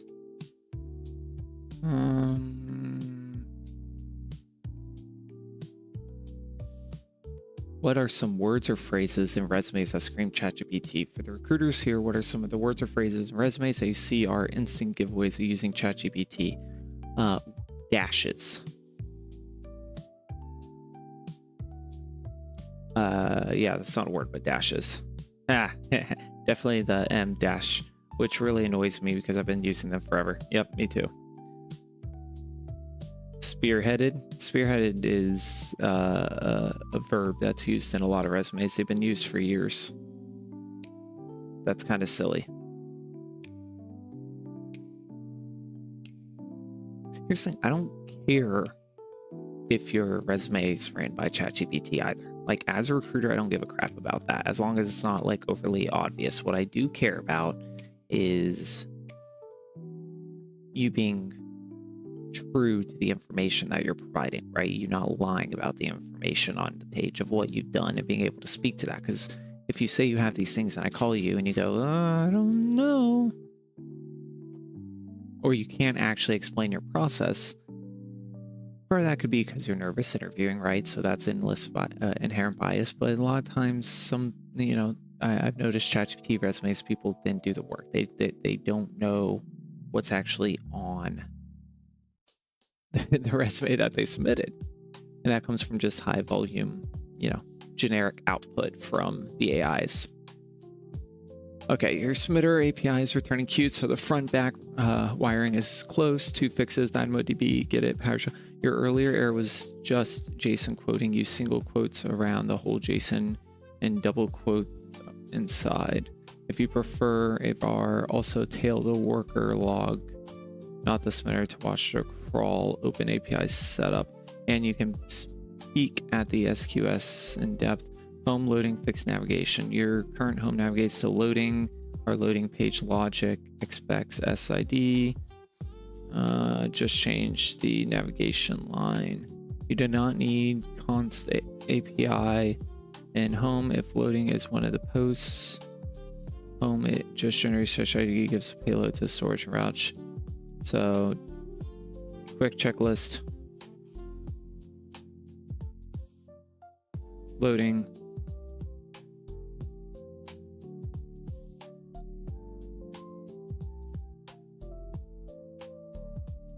Okay, so you want me to change this to this, and then boom. Give me that. Give me that.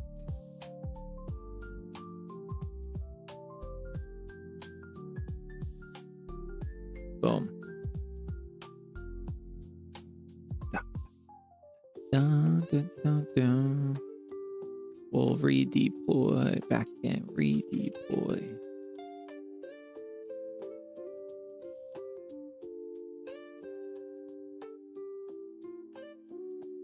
Commit 2 files. Push. Push it real good. Okay.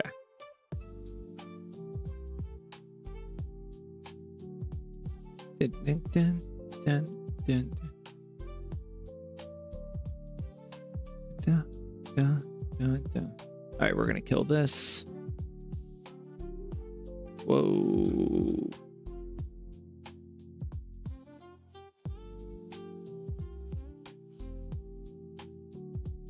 Dun, dun, dun, dun, dun. Okay, I didn't like that. Ba, ba, ba, ba, ba.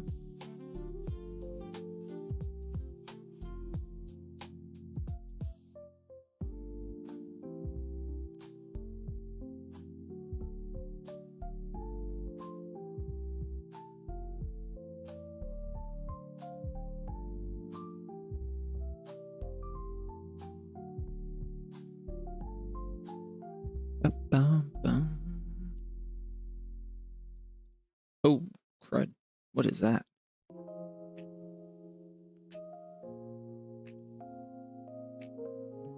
Oh, that's a lot of errors. Oh. All right, let me copy this. I can't put that all into ChatGPT, so we'll go Gemini, Google.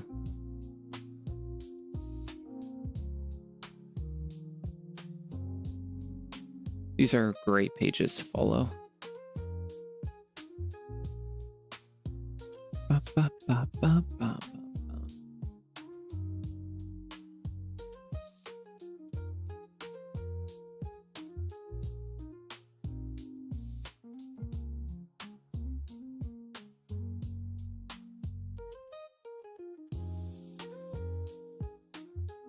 And got these results.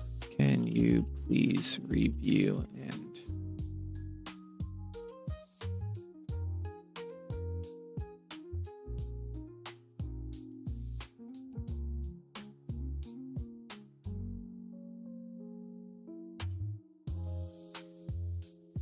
but need, what do we need? We need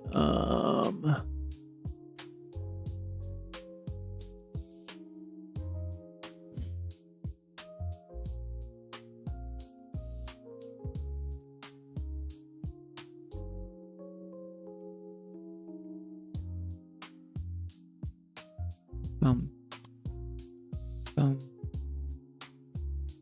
bum.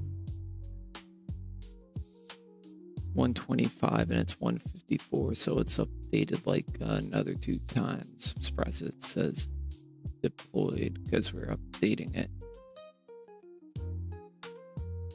There we go. Washa results look different.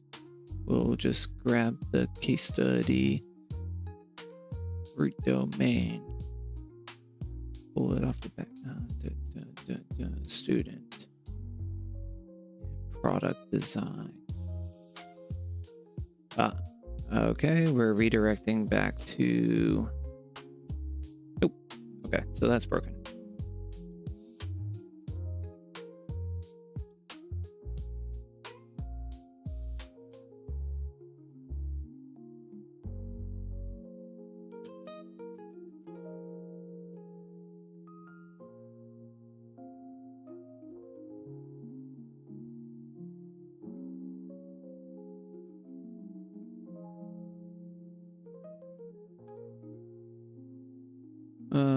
All right, so the first 3 tests gave an error, 4th test did not give an error. So 1, 2, 3. First 3 tests gave a JSON error. 4th test outputted this. And second part loading, fixed navigation. Home cannot navigate anymore, just redirects to home again. We already solved this problem, so you broke something.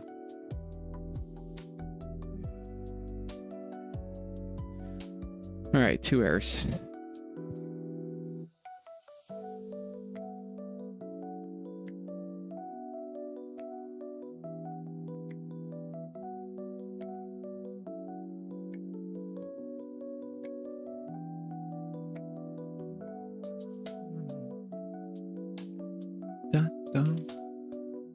What a vibe.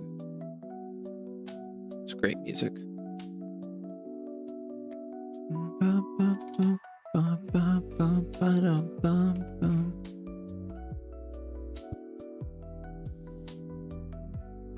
This is happening. Let's look at the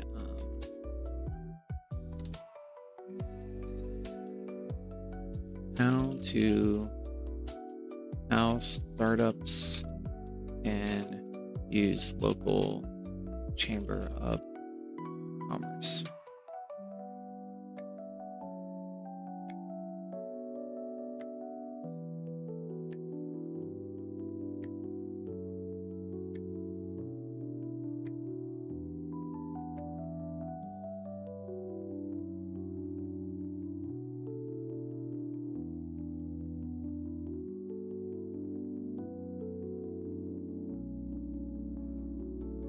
We need a new chatbot.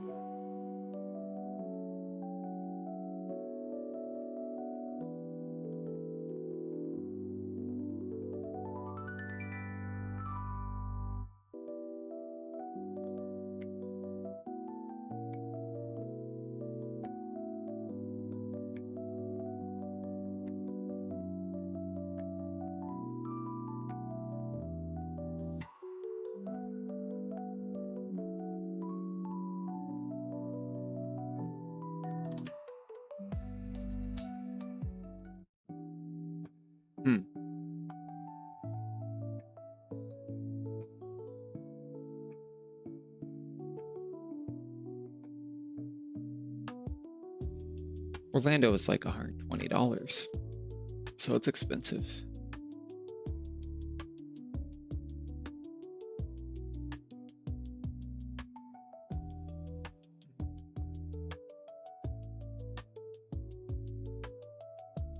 Wait. What?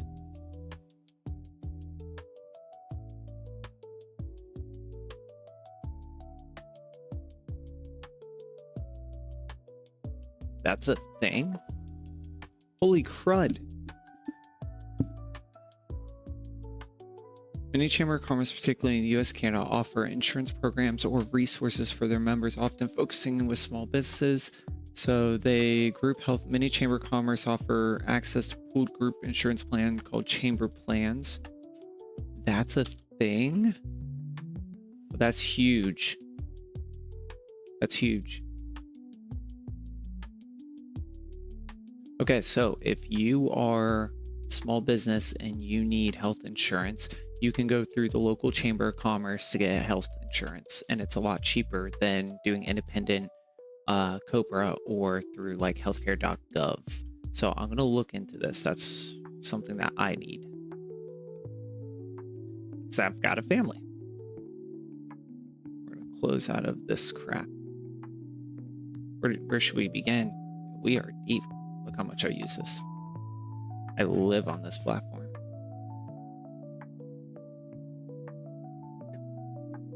Load.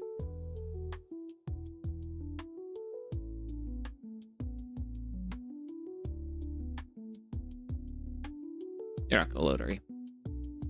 Oh, potty break. Never mind. Payload is missed, but session already exists in Dynamo. Status queue, just start pulling session ID. If you want, I can paste full loading text. Submit a job. All right, well, that's gonna load, so I'm gonna potty.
let's get this done.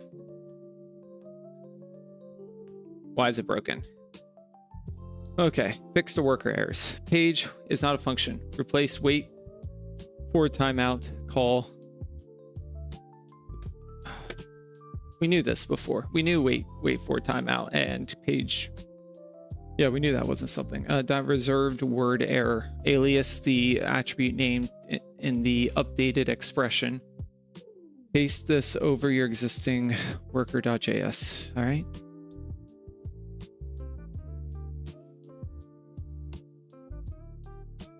Don't trust AI.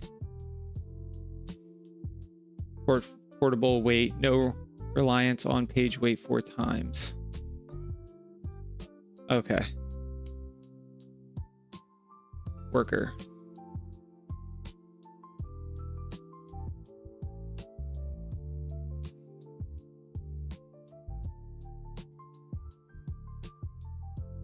I just don't know how we lose 40 lines of code. That's my concern.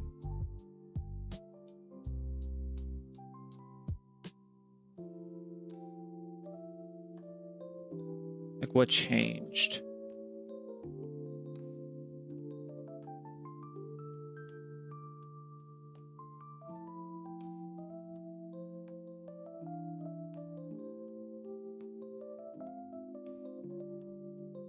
Okay. Whatever. Save that.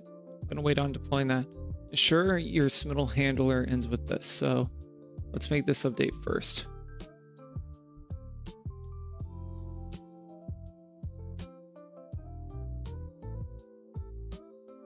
Ah, I figured out its issue.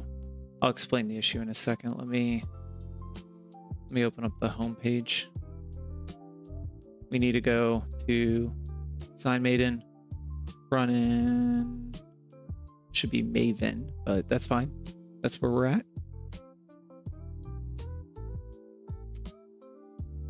Code.exe. Standing on one leg for balance. All right. Ensure your submittal handler ends with session. See, you just changed it from session ID. Navigate.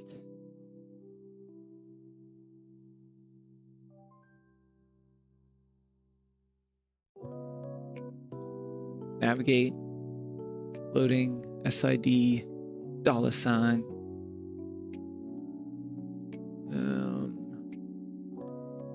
Boom. Just recopy and paste that. It should be exactly the same, no differences, but just in case. Loading accepts both SID and SID. At the top of the loading, read the ID from either the query string or the param and do not auto direct to home. Instead, if payload is missing but site exists, queued running, just start pulling. Okay. So let's go to, sounds like it's going to get stuck in a loop. Just having seen some of these things before. Once again, not a coder.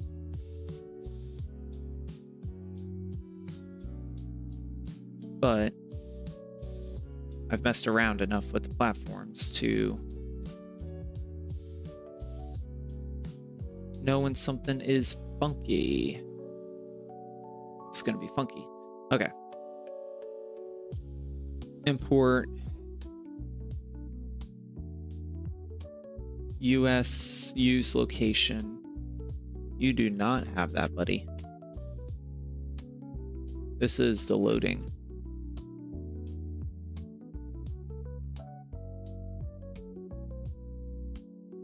That's old. Here we go.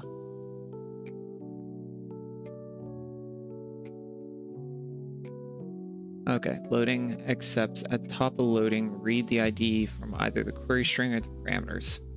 So we have use session ID. Oh, and do not auto direct from home. Payout is instead of payload is missing, but the session already exists. If you want, I can paste full loading text. Yes, we need.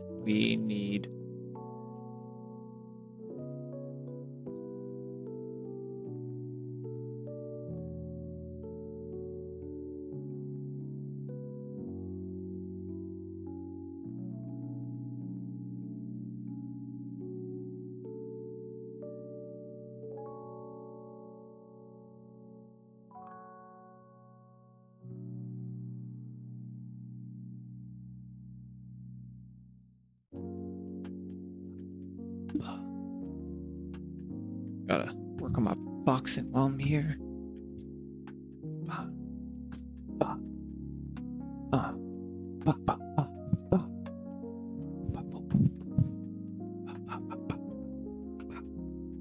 That's not boxing, that's throwing elbows. That's fine. That's whatever. Still gotta wait.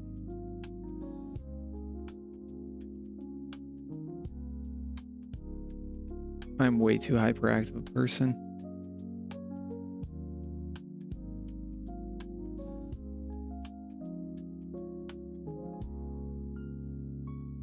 Da, da, da, da, da.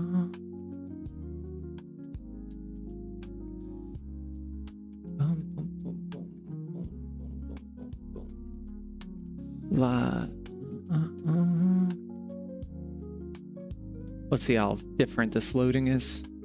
We just gotta get it to work once.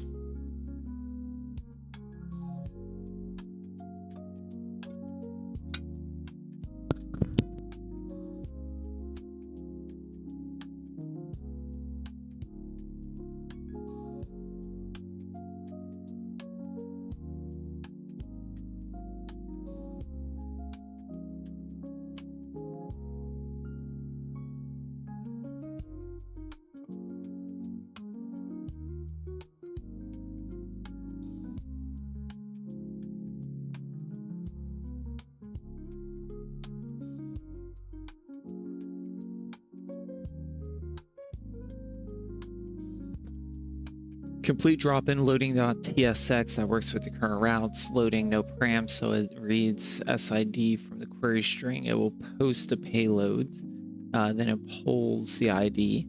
It's robust to 44503 while the worker spins up. No imports from lib self-contained. Import params. Oh, so use location. It's not doing that. So it's kind of there. Read from Vite at build time, fall back to a global if present. No. Base ID, navigate status reader. API. Set status. Loading SID. Okay, so it breaks that out. Didn't we just update that? I'm so worried. How many lines was this before? Oh, it's a lot shorter. Tip: if the site is under load, you might see delays while jobs are queued. Okay, that's terrible. I don't like that, but I'm not going to screw with it. Right? Because at this point, I'm not necessarily interested as much in perfecting the language. I want to perfect the technology. By perfect, I mean working. All right, let's see if this exists. Yep.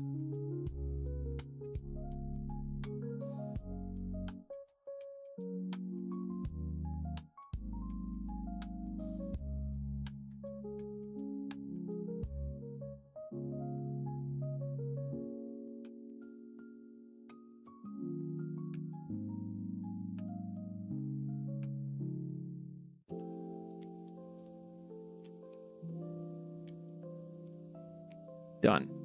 Deploy worker and loading deployment. Shoulder. It's from bad posture, not drinking enough water.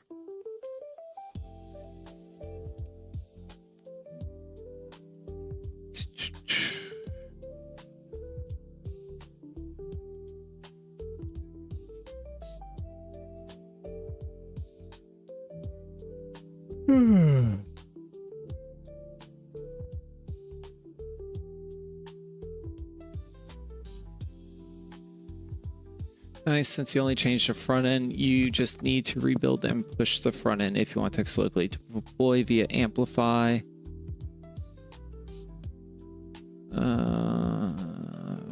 Build it to test locally. All right. Quick sanity check. It's still there. No back and redeploy needed for this change. Okay. So, boom.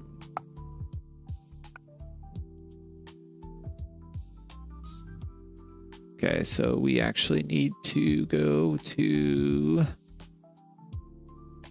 PowerShell. Then we need to grab our front end path.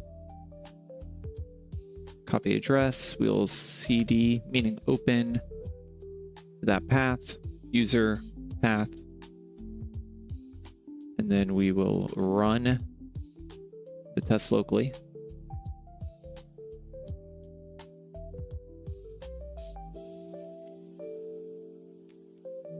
We're gonna have to do that in Anaconda,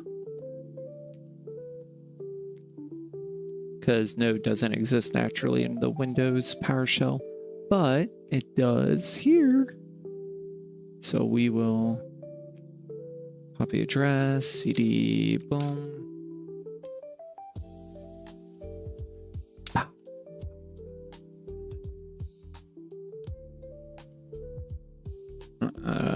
Oh, didn't copy and paste anything because we're frozen. There we go. We're already in the front end. There we go.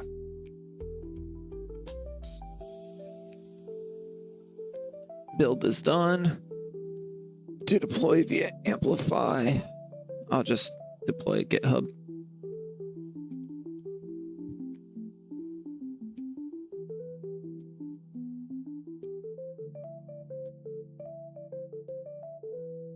Oh. Interesting.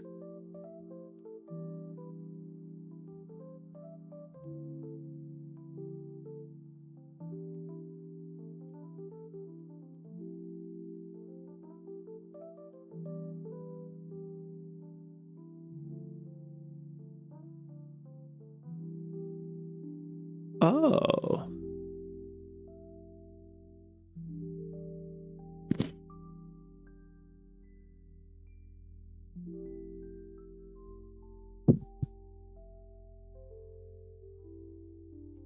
Interesting.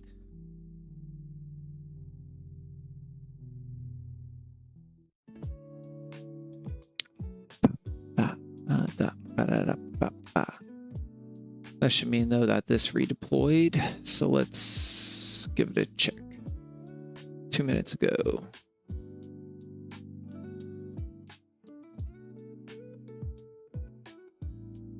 It is not beautiful. That's okay. Not everything in life has to be yet.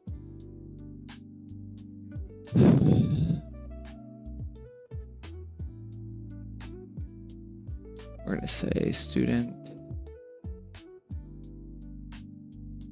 I got to fix that. Analyzing your portfolio queued.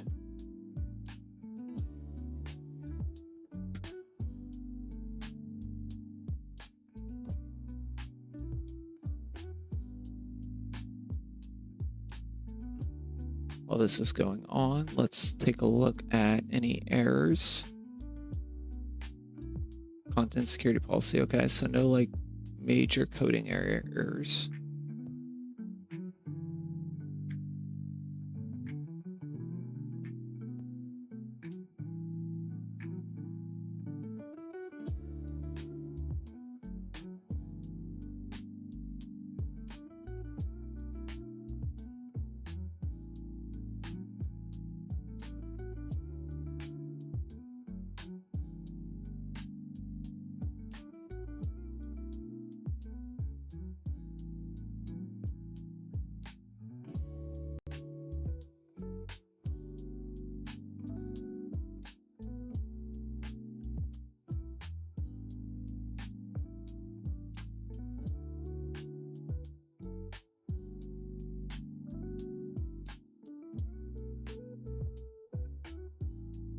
Sometimes it could take a few minutes. You know, we had one that did it in a few, like 25 seconds, which is, I'd say, reasonable amount of time. Because we can keep people entertained on the page, you know? But it looks like it's stuck in a queue.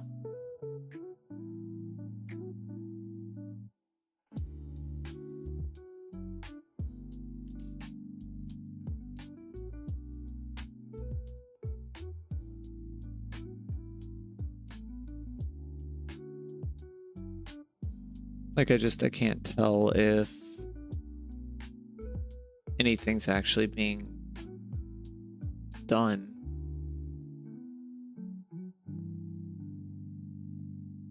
I know that you can run code for that to check.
All right, we're probably stuck. Let's take a look at our design portfolio. This one's going to be older, but I think we're queued.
Portfolio.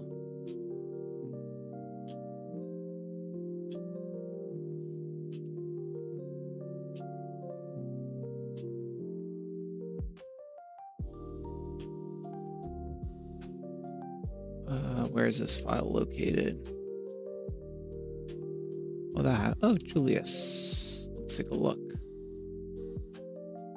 Just to be clear, we are not training with these portfolios. We're just improving the product by analyzing and ensuring that we can crawl with publicly traded profiles or publicly shared profiles.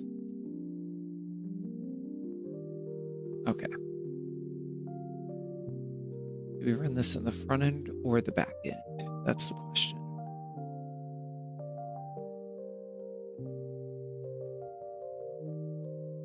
Front end.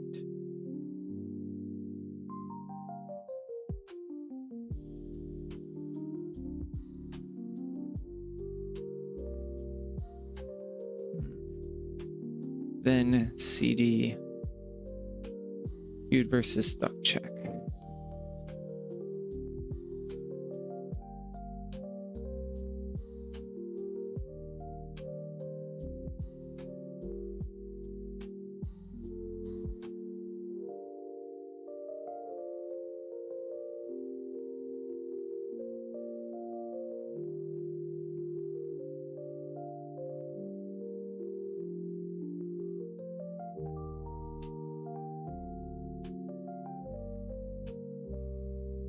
Your session ID, I should probably enter in that session ID.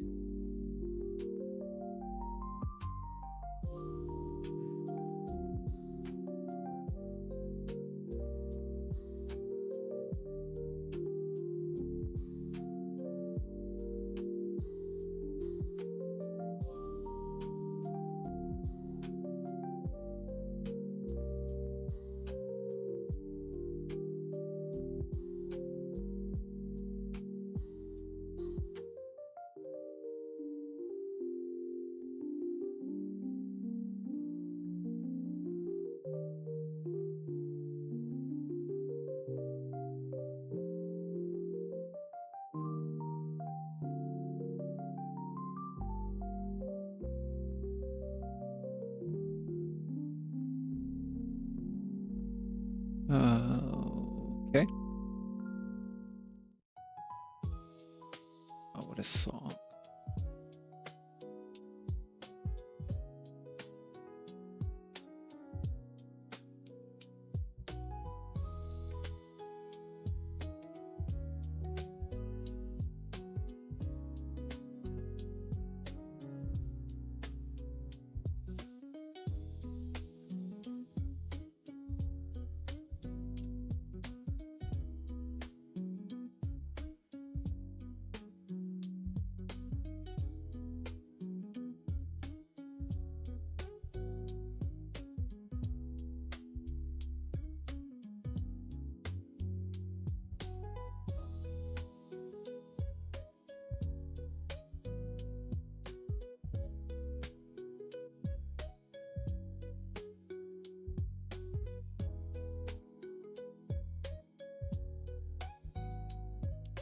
Let's see what it says.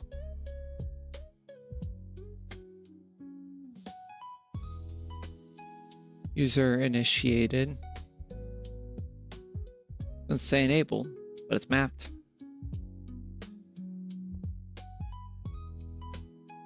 So we will paste B, and then we need to paste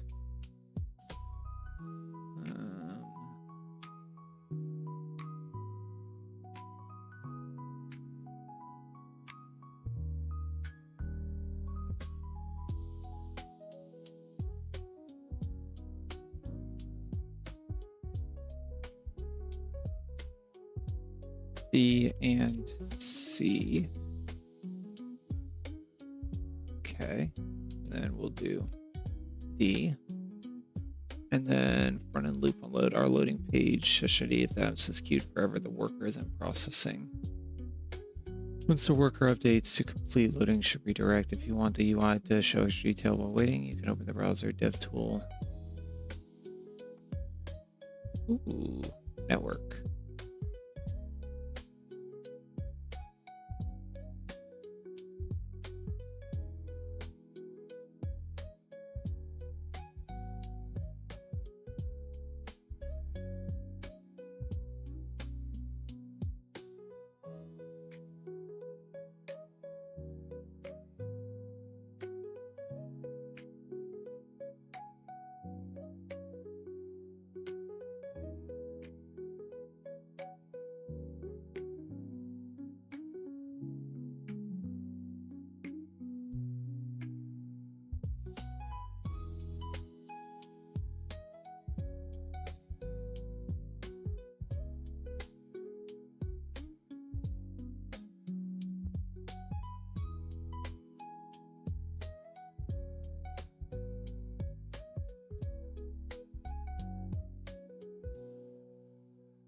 And we'll add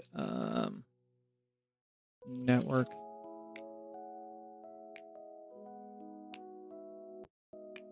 Ping me with the get item JSON from your session ID.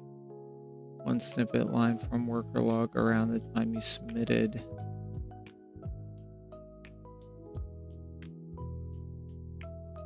I don't know how to check it.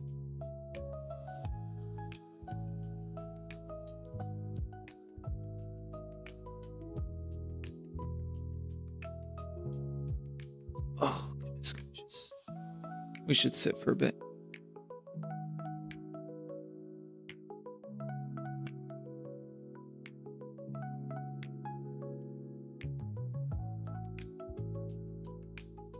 Oh, my desk is stuck standing.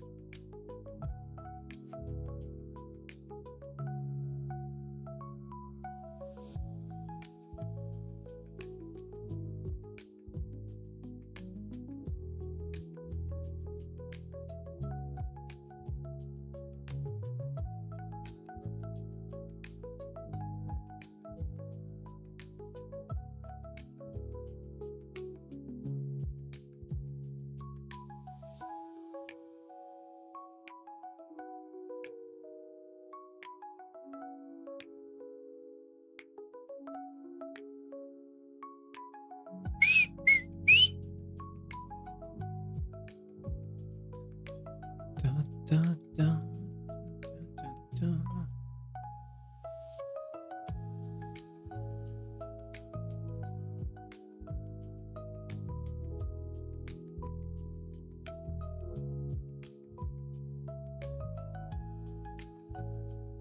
SQS numbers mean the worker is actually processing jobs right now. The DB error is just quoting the brackets. Here's the exact set of commands that will work in PowerShell. Check the item in. Okay. So PowerShell.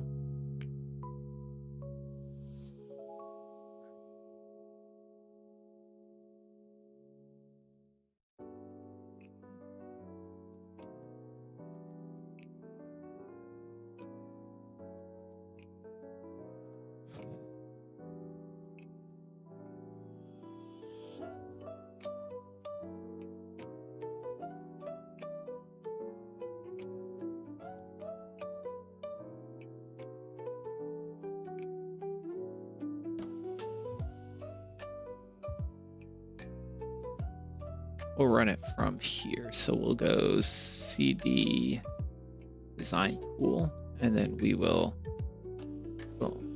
run that. Okay, that didn't do shit. Okay.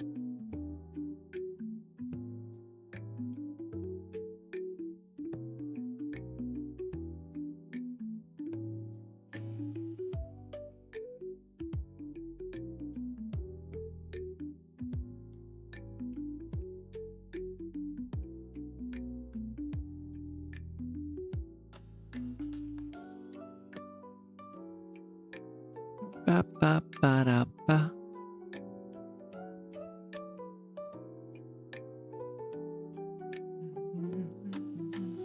Da, da, da, da, da. Da, da, da, da, da. Da, da. Key error name validation. Okay. Build BILLED. Let me say, costs money. You should see worker crawl 3 pages down. If you see errors reserved word, when you paste this snippet, we'll fix it. Confirm what the front end is seeing.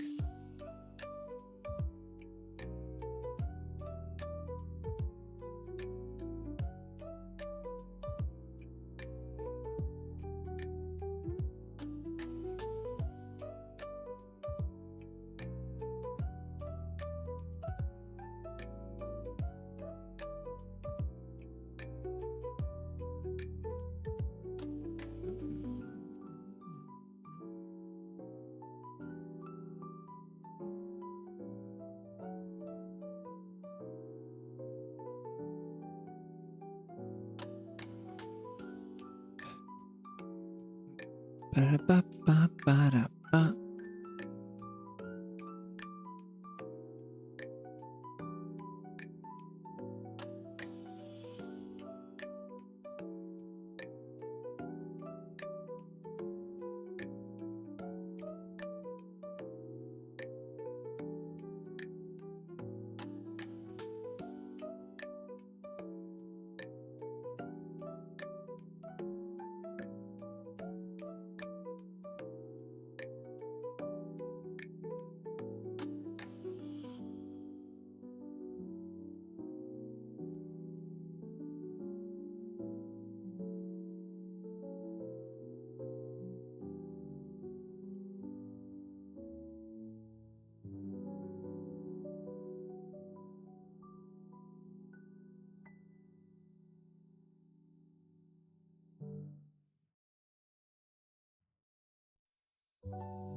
I'm using one AI to solve another AI's problem.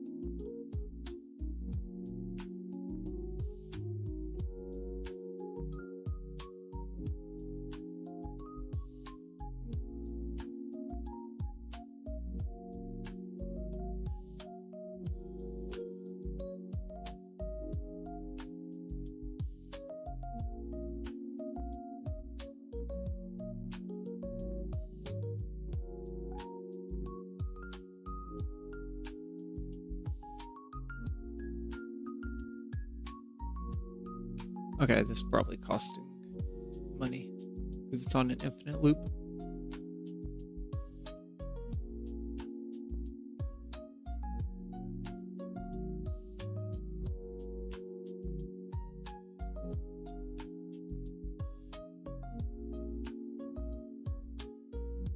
Look at that, it's broken again. Give me a working model and then I can switch it up to a different chat that works. I know they have coding AIs, but that's for people who know what they're doing.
Two errors explain the behavior exactly. Here's a drop in work.js. Use a safe sleep callback isn't available. Alias is the error attribute as ERR in the update expression. Replace current backend worker.js with this. Yes, daddy. Backend.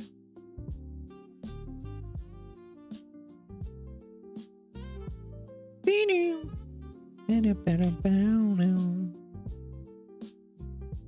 351 lines. 352. Update. Let's ship this.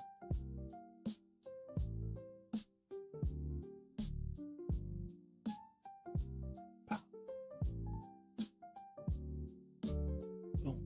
Done. Okay.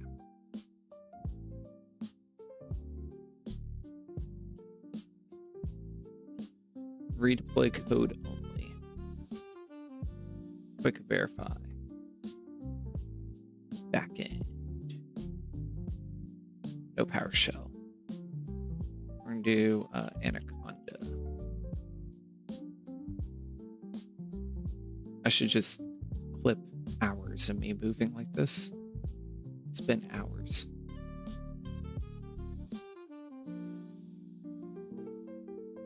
CD.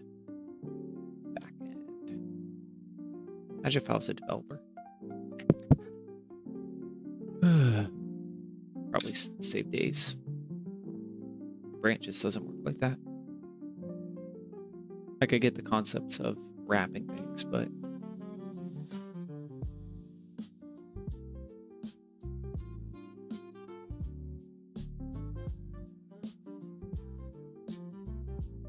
okay.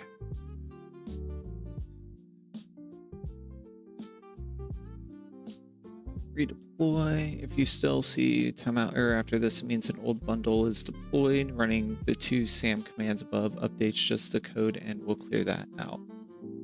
Sick.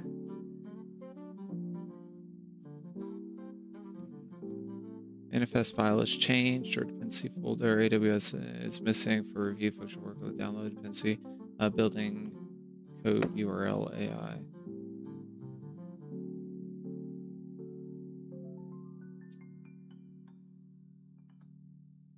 Build success. Okay.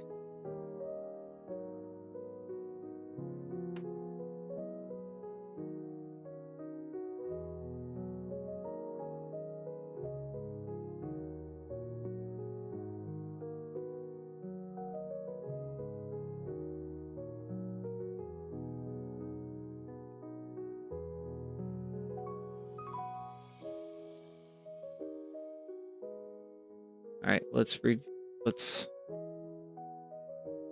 deploy this backend cache clearing. Interesting. So we're actually adding a hash key. I don't think that's key. All of our keys are stored in secret.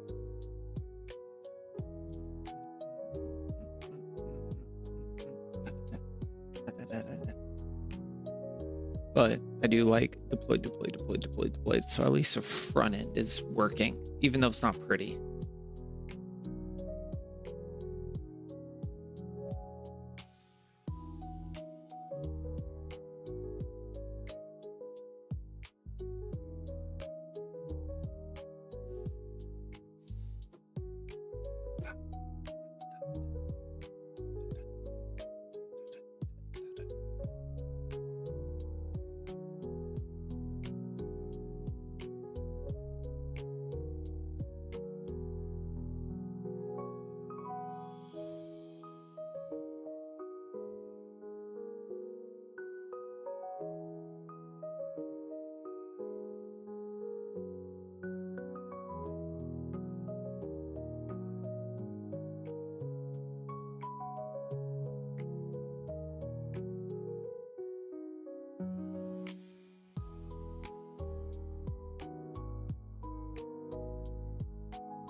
Deployed. All right. Let's see if I can walk away for a minute. Wait. What? Oh, you already deployed. Oh well. I might have to use the potty and walk back anyway, so we'll see. Mid. No. Student.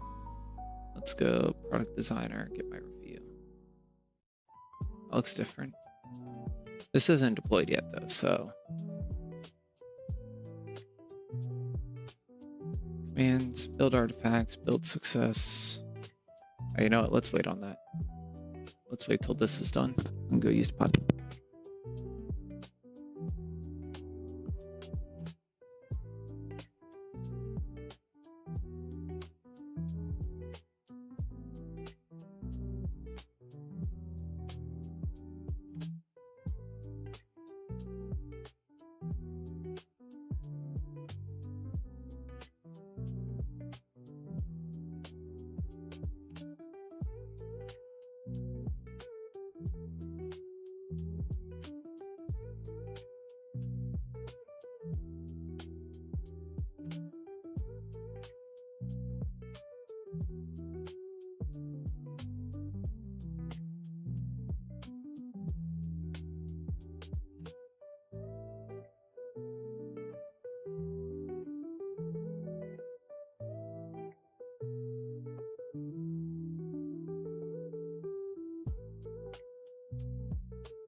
I'm back. Deploy the change.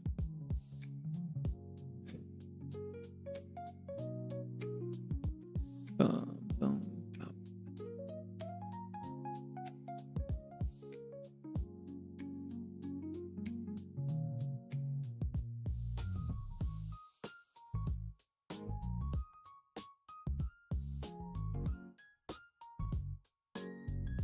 Stack is updated. Is there any changes here? Quick verify.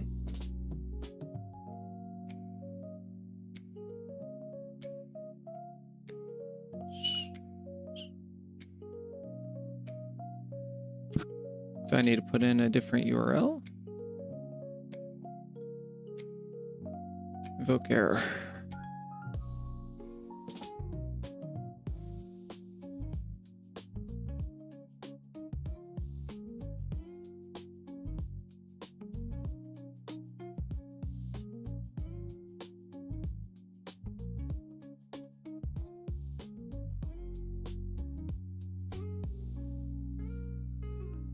All right, so let's try live. Let's see what happens.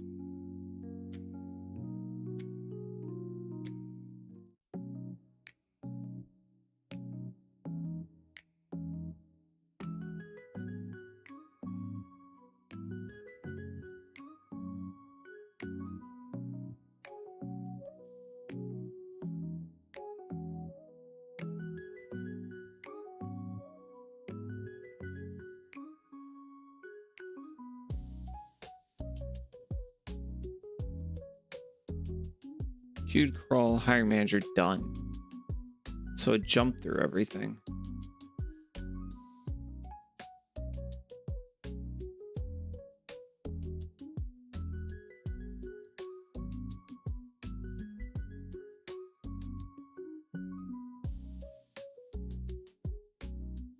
Oh, I thought something changed. Nope.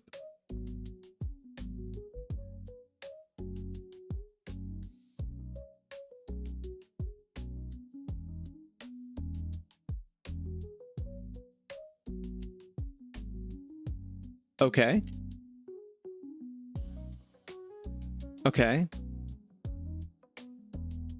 Understanding product design principles and showcases a variety of projects. So it's not specific to Jane, but that's okay. Like, it didn't say Jane specifically. Diverse range of projects displayed, clear structure and case studies, strong visual presentation with numerous images, lack of measurable outcomes of case studies, limited narrative depth in the homepage, performance metrics indicate room for improvement in load times, add measurable outcomes to case studies, enhance narrative clarity in the homepage to convey results or convey your design process, and optimize images to improve load. It ain't pretty.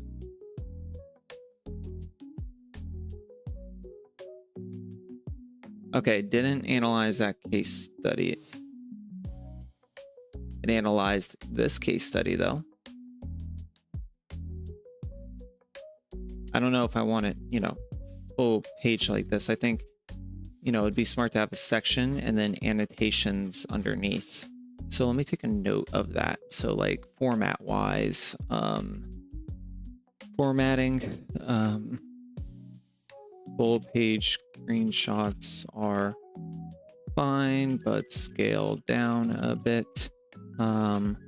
Summary section at top of each page and annotations on the side for section improvement order.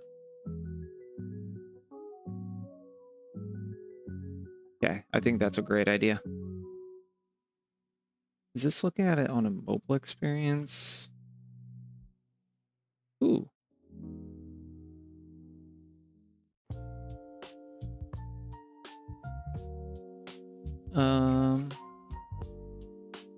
Where's the by page annotation though? Boom. 1, 2. Okay, so we've lost the the by page annotation, which is a problem. But this is success. Let's do this. Let's run 3 sites. So we have one. We've already ran this one. Great senior design portfolios. Actually, I want a bad design portfolio.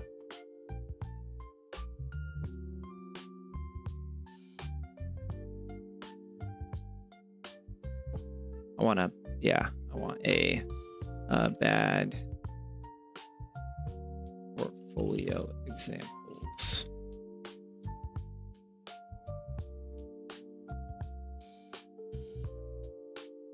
What's wrong with my portfolio?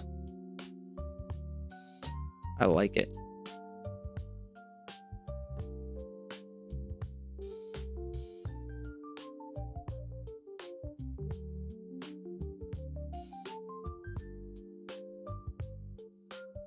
That's a good point. Anyways. Oh, are they applying to be a freelancer, or are they looking for internal FTE? Important point based on the job. Okay.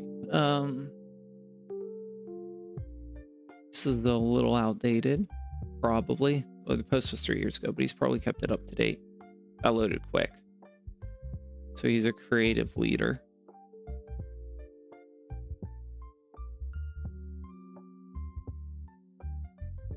Okay, what do I see?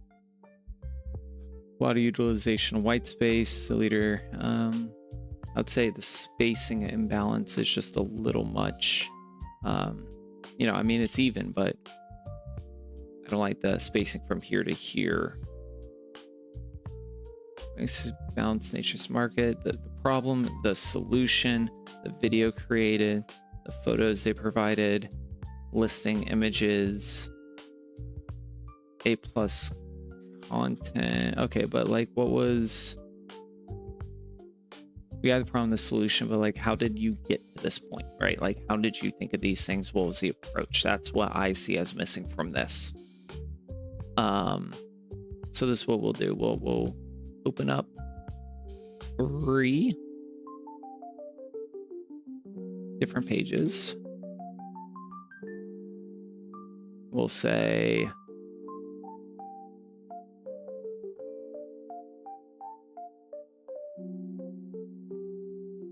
we'll grab you, Pierce, and then we'll say, I mean, you claim that you're a, you know, high level, and what do you consider yourself to be?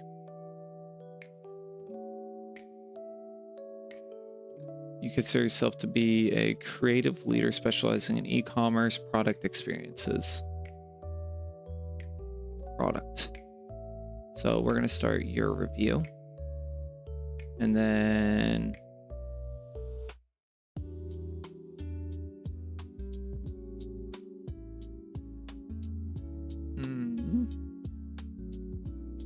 oh,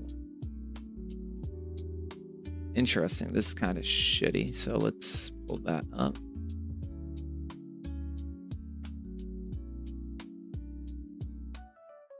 I mean, shitty. That's kind of mean.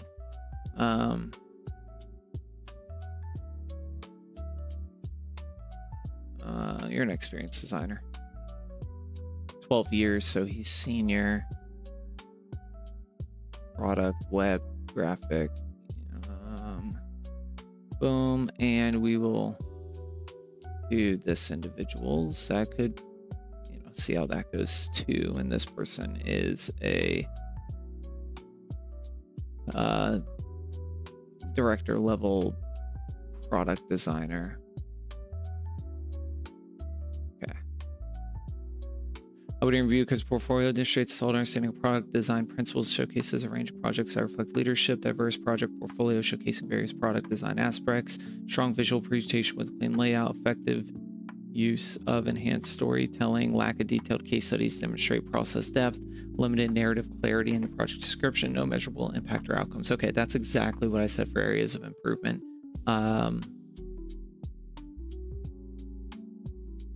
Let's see. Looks like went to shopping cart page and then to the To Me Alpha page. I read 3 images, 1 GIF, 1 video, no GIFs. Okay, so the pages it went to are unique. We got to make sure we narrow in on that. Feedback's a little bit too general here. I mean, it exactly said what I said the issues were, but why would you interview if it's missing those pieces, right? I think it needs to be just take all elements into account, which it should do. Stricter feedback criteria for interview or not interview.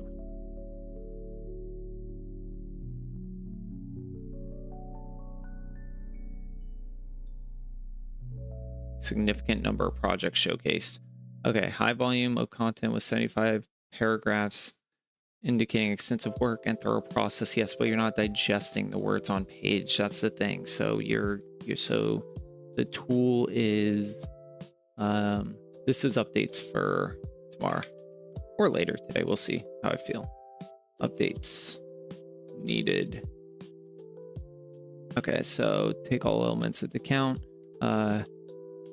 Not digesting truly what is on page. For example, it said high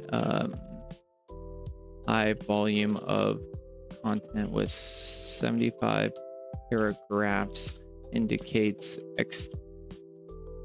extensive work and process, but it could all be filler and fluff. So it does say that there's strong performance metrics, which are really good. There's a lack of headings, which may hinder navigation and structure. No videos or GIFs to showcase interactive elements. Potentially overwhelming amount of text without clear segmentation. Okay, so see, you're saying this is good, but that's not good. Add headings to improve content structure and navigation. Incorporate videos, PDF. Consider breaking up text in smaller sections. We can get more specific. So we did...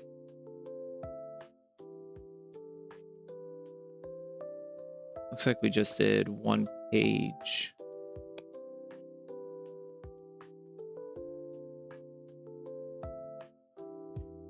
That's why we did 1 page. Can't click into anything. Okay. So I would not interview. Let me pull session ID.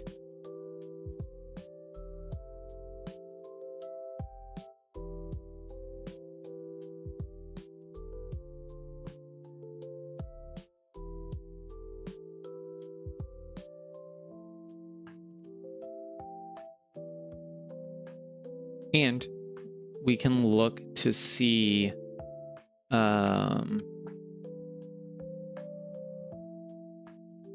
what exactly the tool is providing feedback and passing through. Is there a 3rd page? This one's taking a while.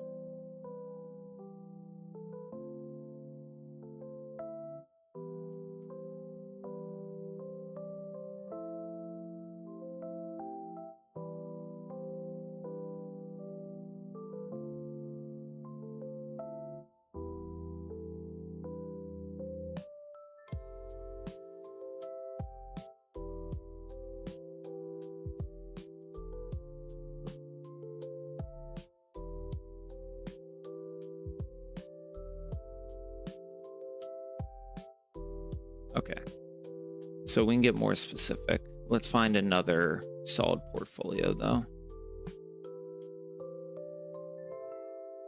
I am the bateau. Interesting. I like this. what I'm reading, excerpts, LinkedIn. See, he's working, so he's not looking for anything. No point in targeting. What else we got?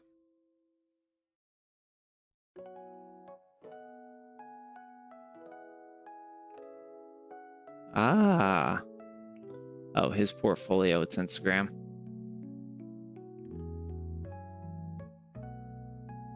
I wonder if I drop Instagram into our tool.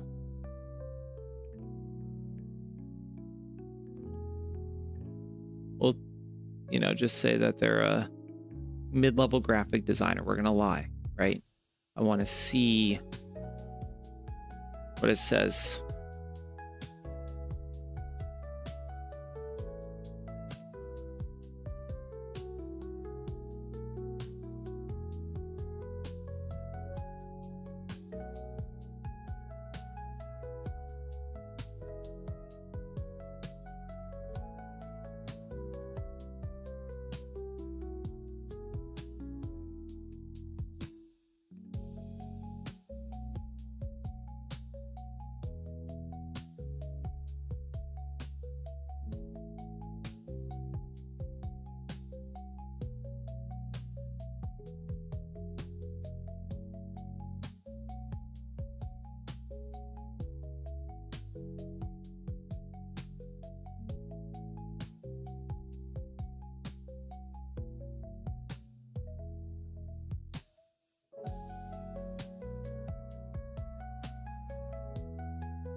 Simplice.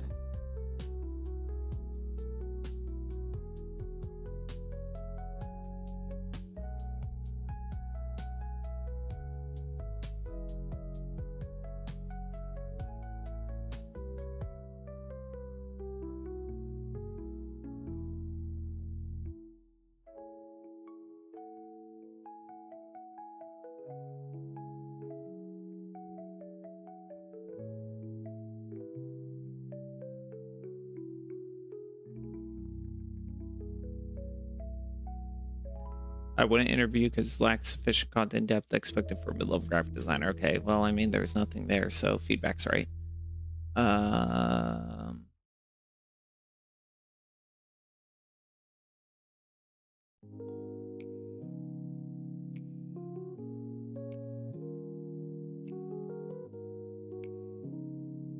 What's happening here, though? Why are you stuck?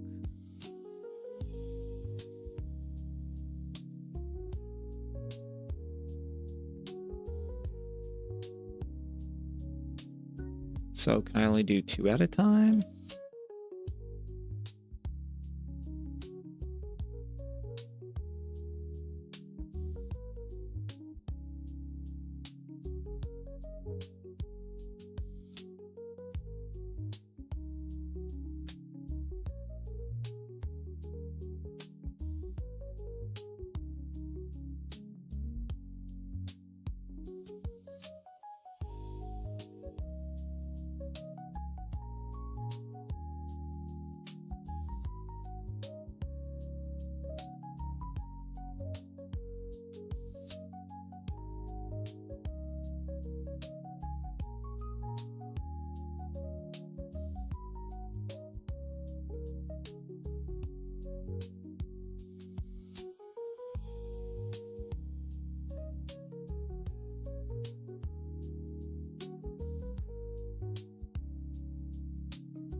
we go.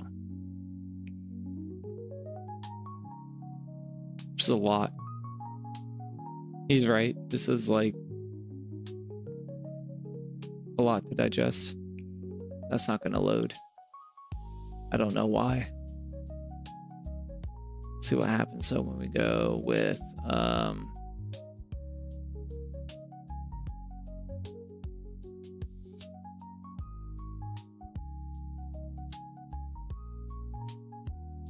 let's go senior product designer. Senior product designer. The text is terrible.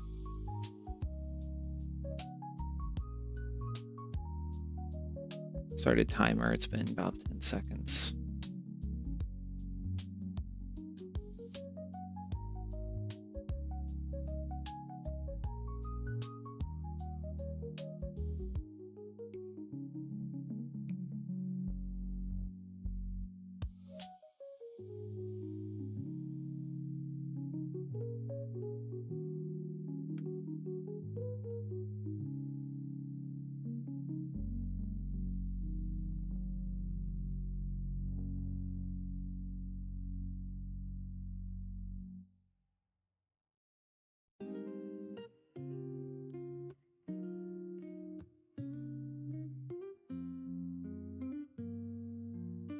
I would interview because macro demonstrates strong understanding of product design principles, showcase a diverse range of projects that reflect senior level expectations, extensive portfolio with variety of projects. Okay, but are they good? High image count may lead to performance issue, lack measurable outcomes. Case studies, some headings are repetitive and could be streamlined. Optimize images to improve load times, improve metrics or outcomes for projects, demonstrate impact, and streamline headings to reduce redundancy. 100 images. I don't think it's strong enough. Yeah, there's no by-page feedback. Okay. Let's see if I can crawl one more page, and then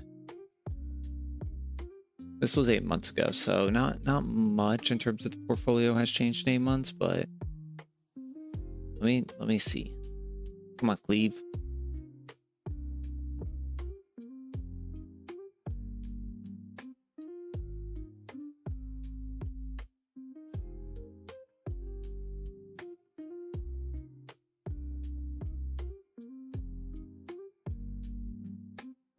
One time for $87.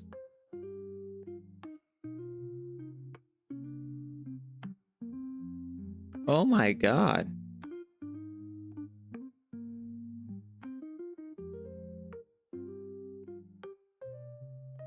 Is that what people are willing to pay for a one-time review?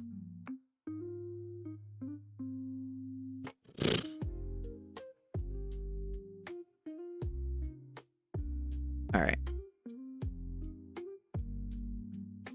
I mean, these are all good ones, right?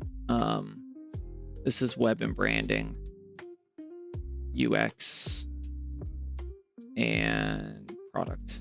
Web branding, UX, product. Okay, that loads.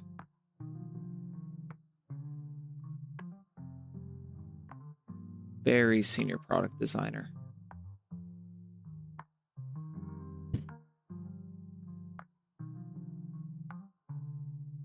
Product design. All right, that's one.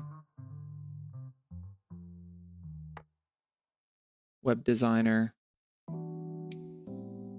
Senior web designer. And I know I'm running on senior sites right now. I gotta grab some junior sites. I have a few of them in the bucket. And that other one never came up. I don't think it would have. That was like 3 minutes. But this one's done. I would interview because for demonstrate strong understanding of product design principles and showcase a variety of projects that align with senior level expectations. Okay, so that's a very blanketed line that it's probably included in the script, so I need to change that. Clear articulation, design, thinking, problem solving, strong visual presentation, diverse project showcase, lack of detailed case studies to illustrate project depth, no measurable impact or outcomes presented, limited narrative clarity in project descriptions.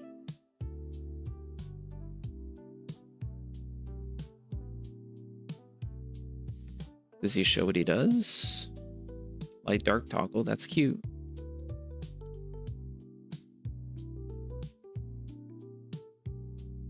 How do I...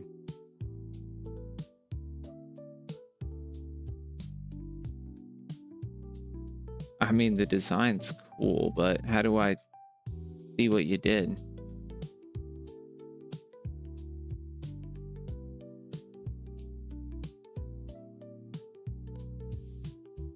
Make sure my spacing isn't off here. Okay, and then I would interview because portfolio demonstrates strong product design principles, showcase a variety of projects that align with senior level expectations. Okay. Diverse project showcases lack of detailed case studies to illustrate depth. Add detailed case studies. Wait.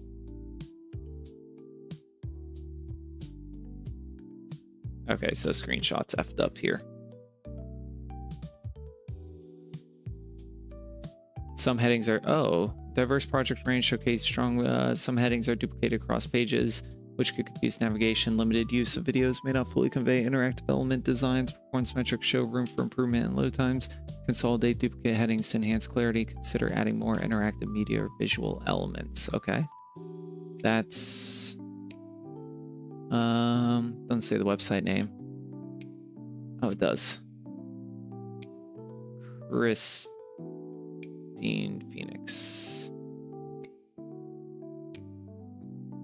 Well, let's see what the issue is.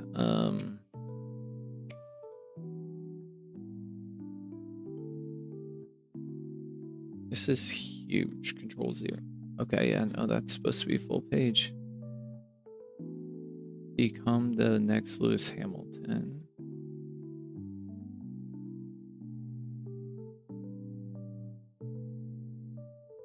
Okay, so, I mean, this is a really solid portfolio. What was the feedback?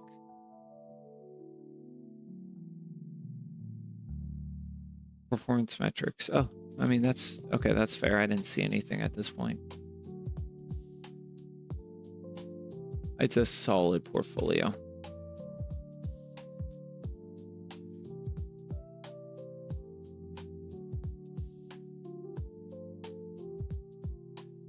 Does this navigate? Okay. So let's see what we completed here. We have gone through and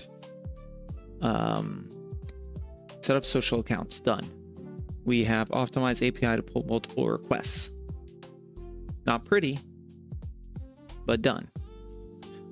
We have improved feedback and results. Well, we are starting to get feedback on multiple pages at the same time. So what is our next goal? What is our next steps? What do we need to work on a little bit later on? That's going to be a couple things. So first of all, flow. Let me save the screenshot. A couple things we need to work on is improving feedback, improving and personalizing UI, and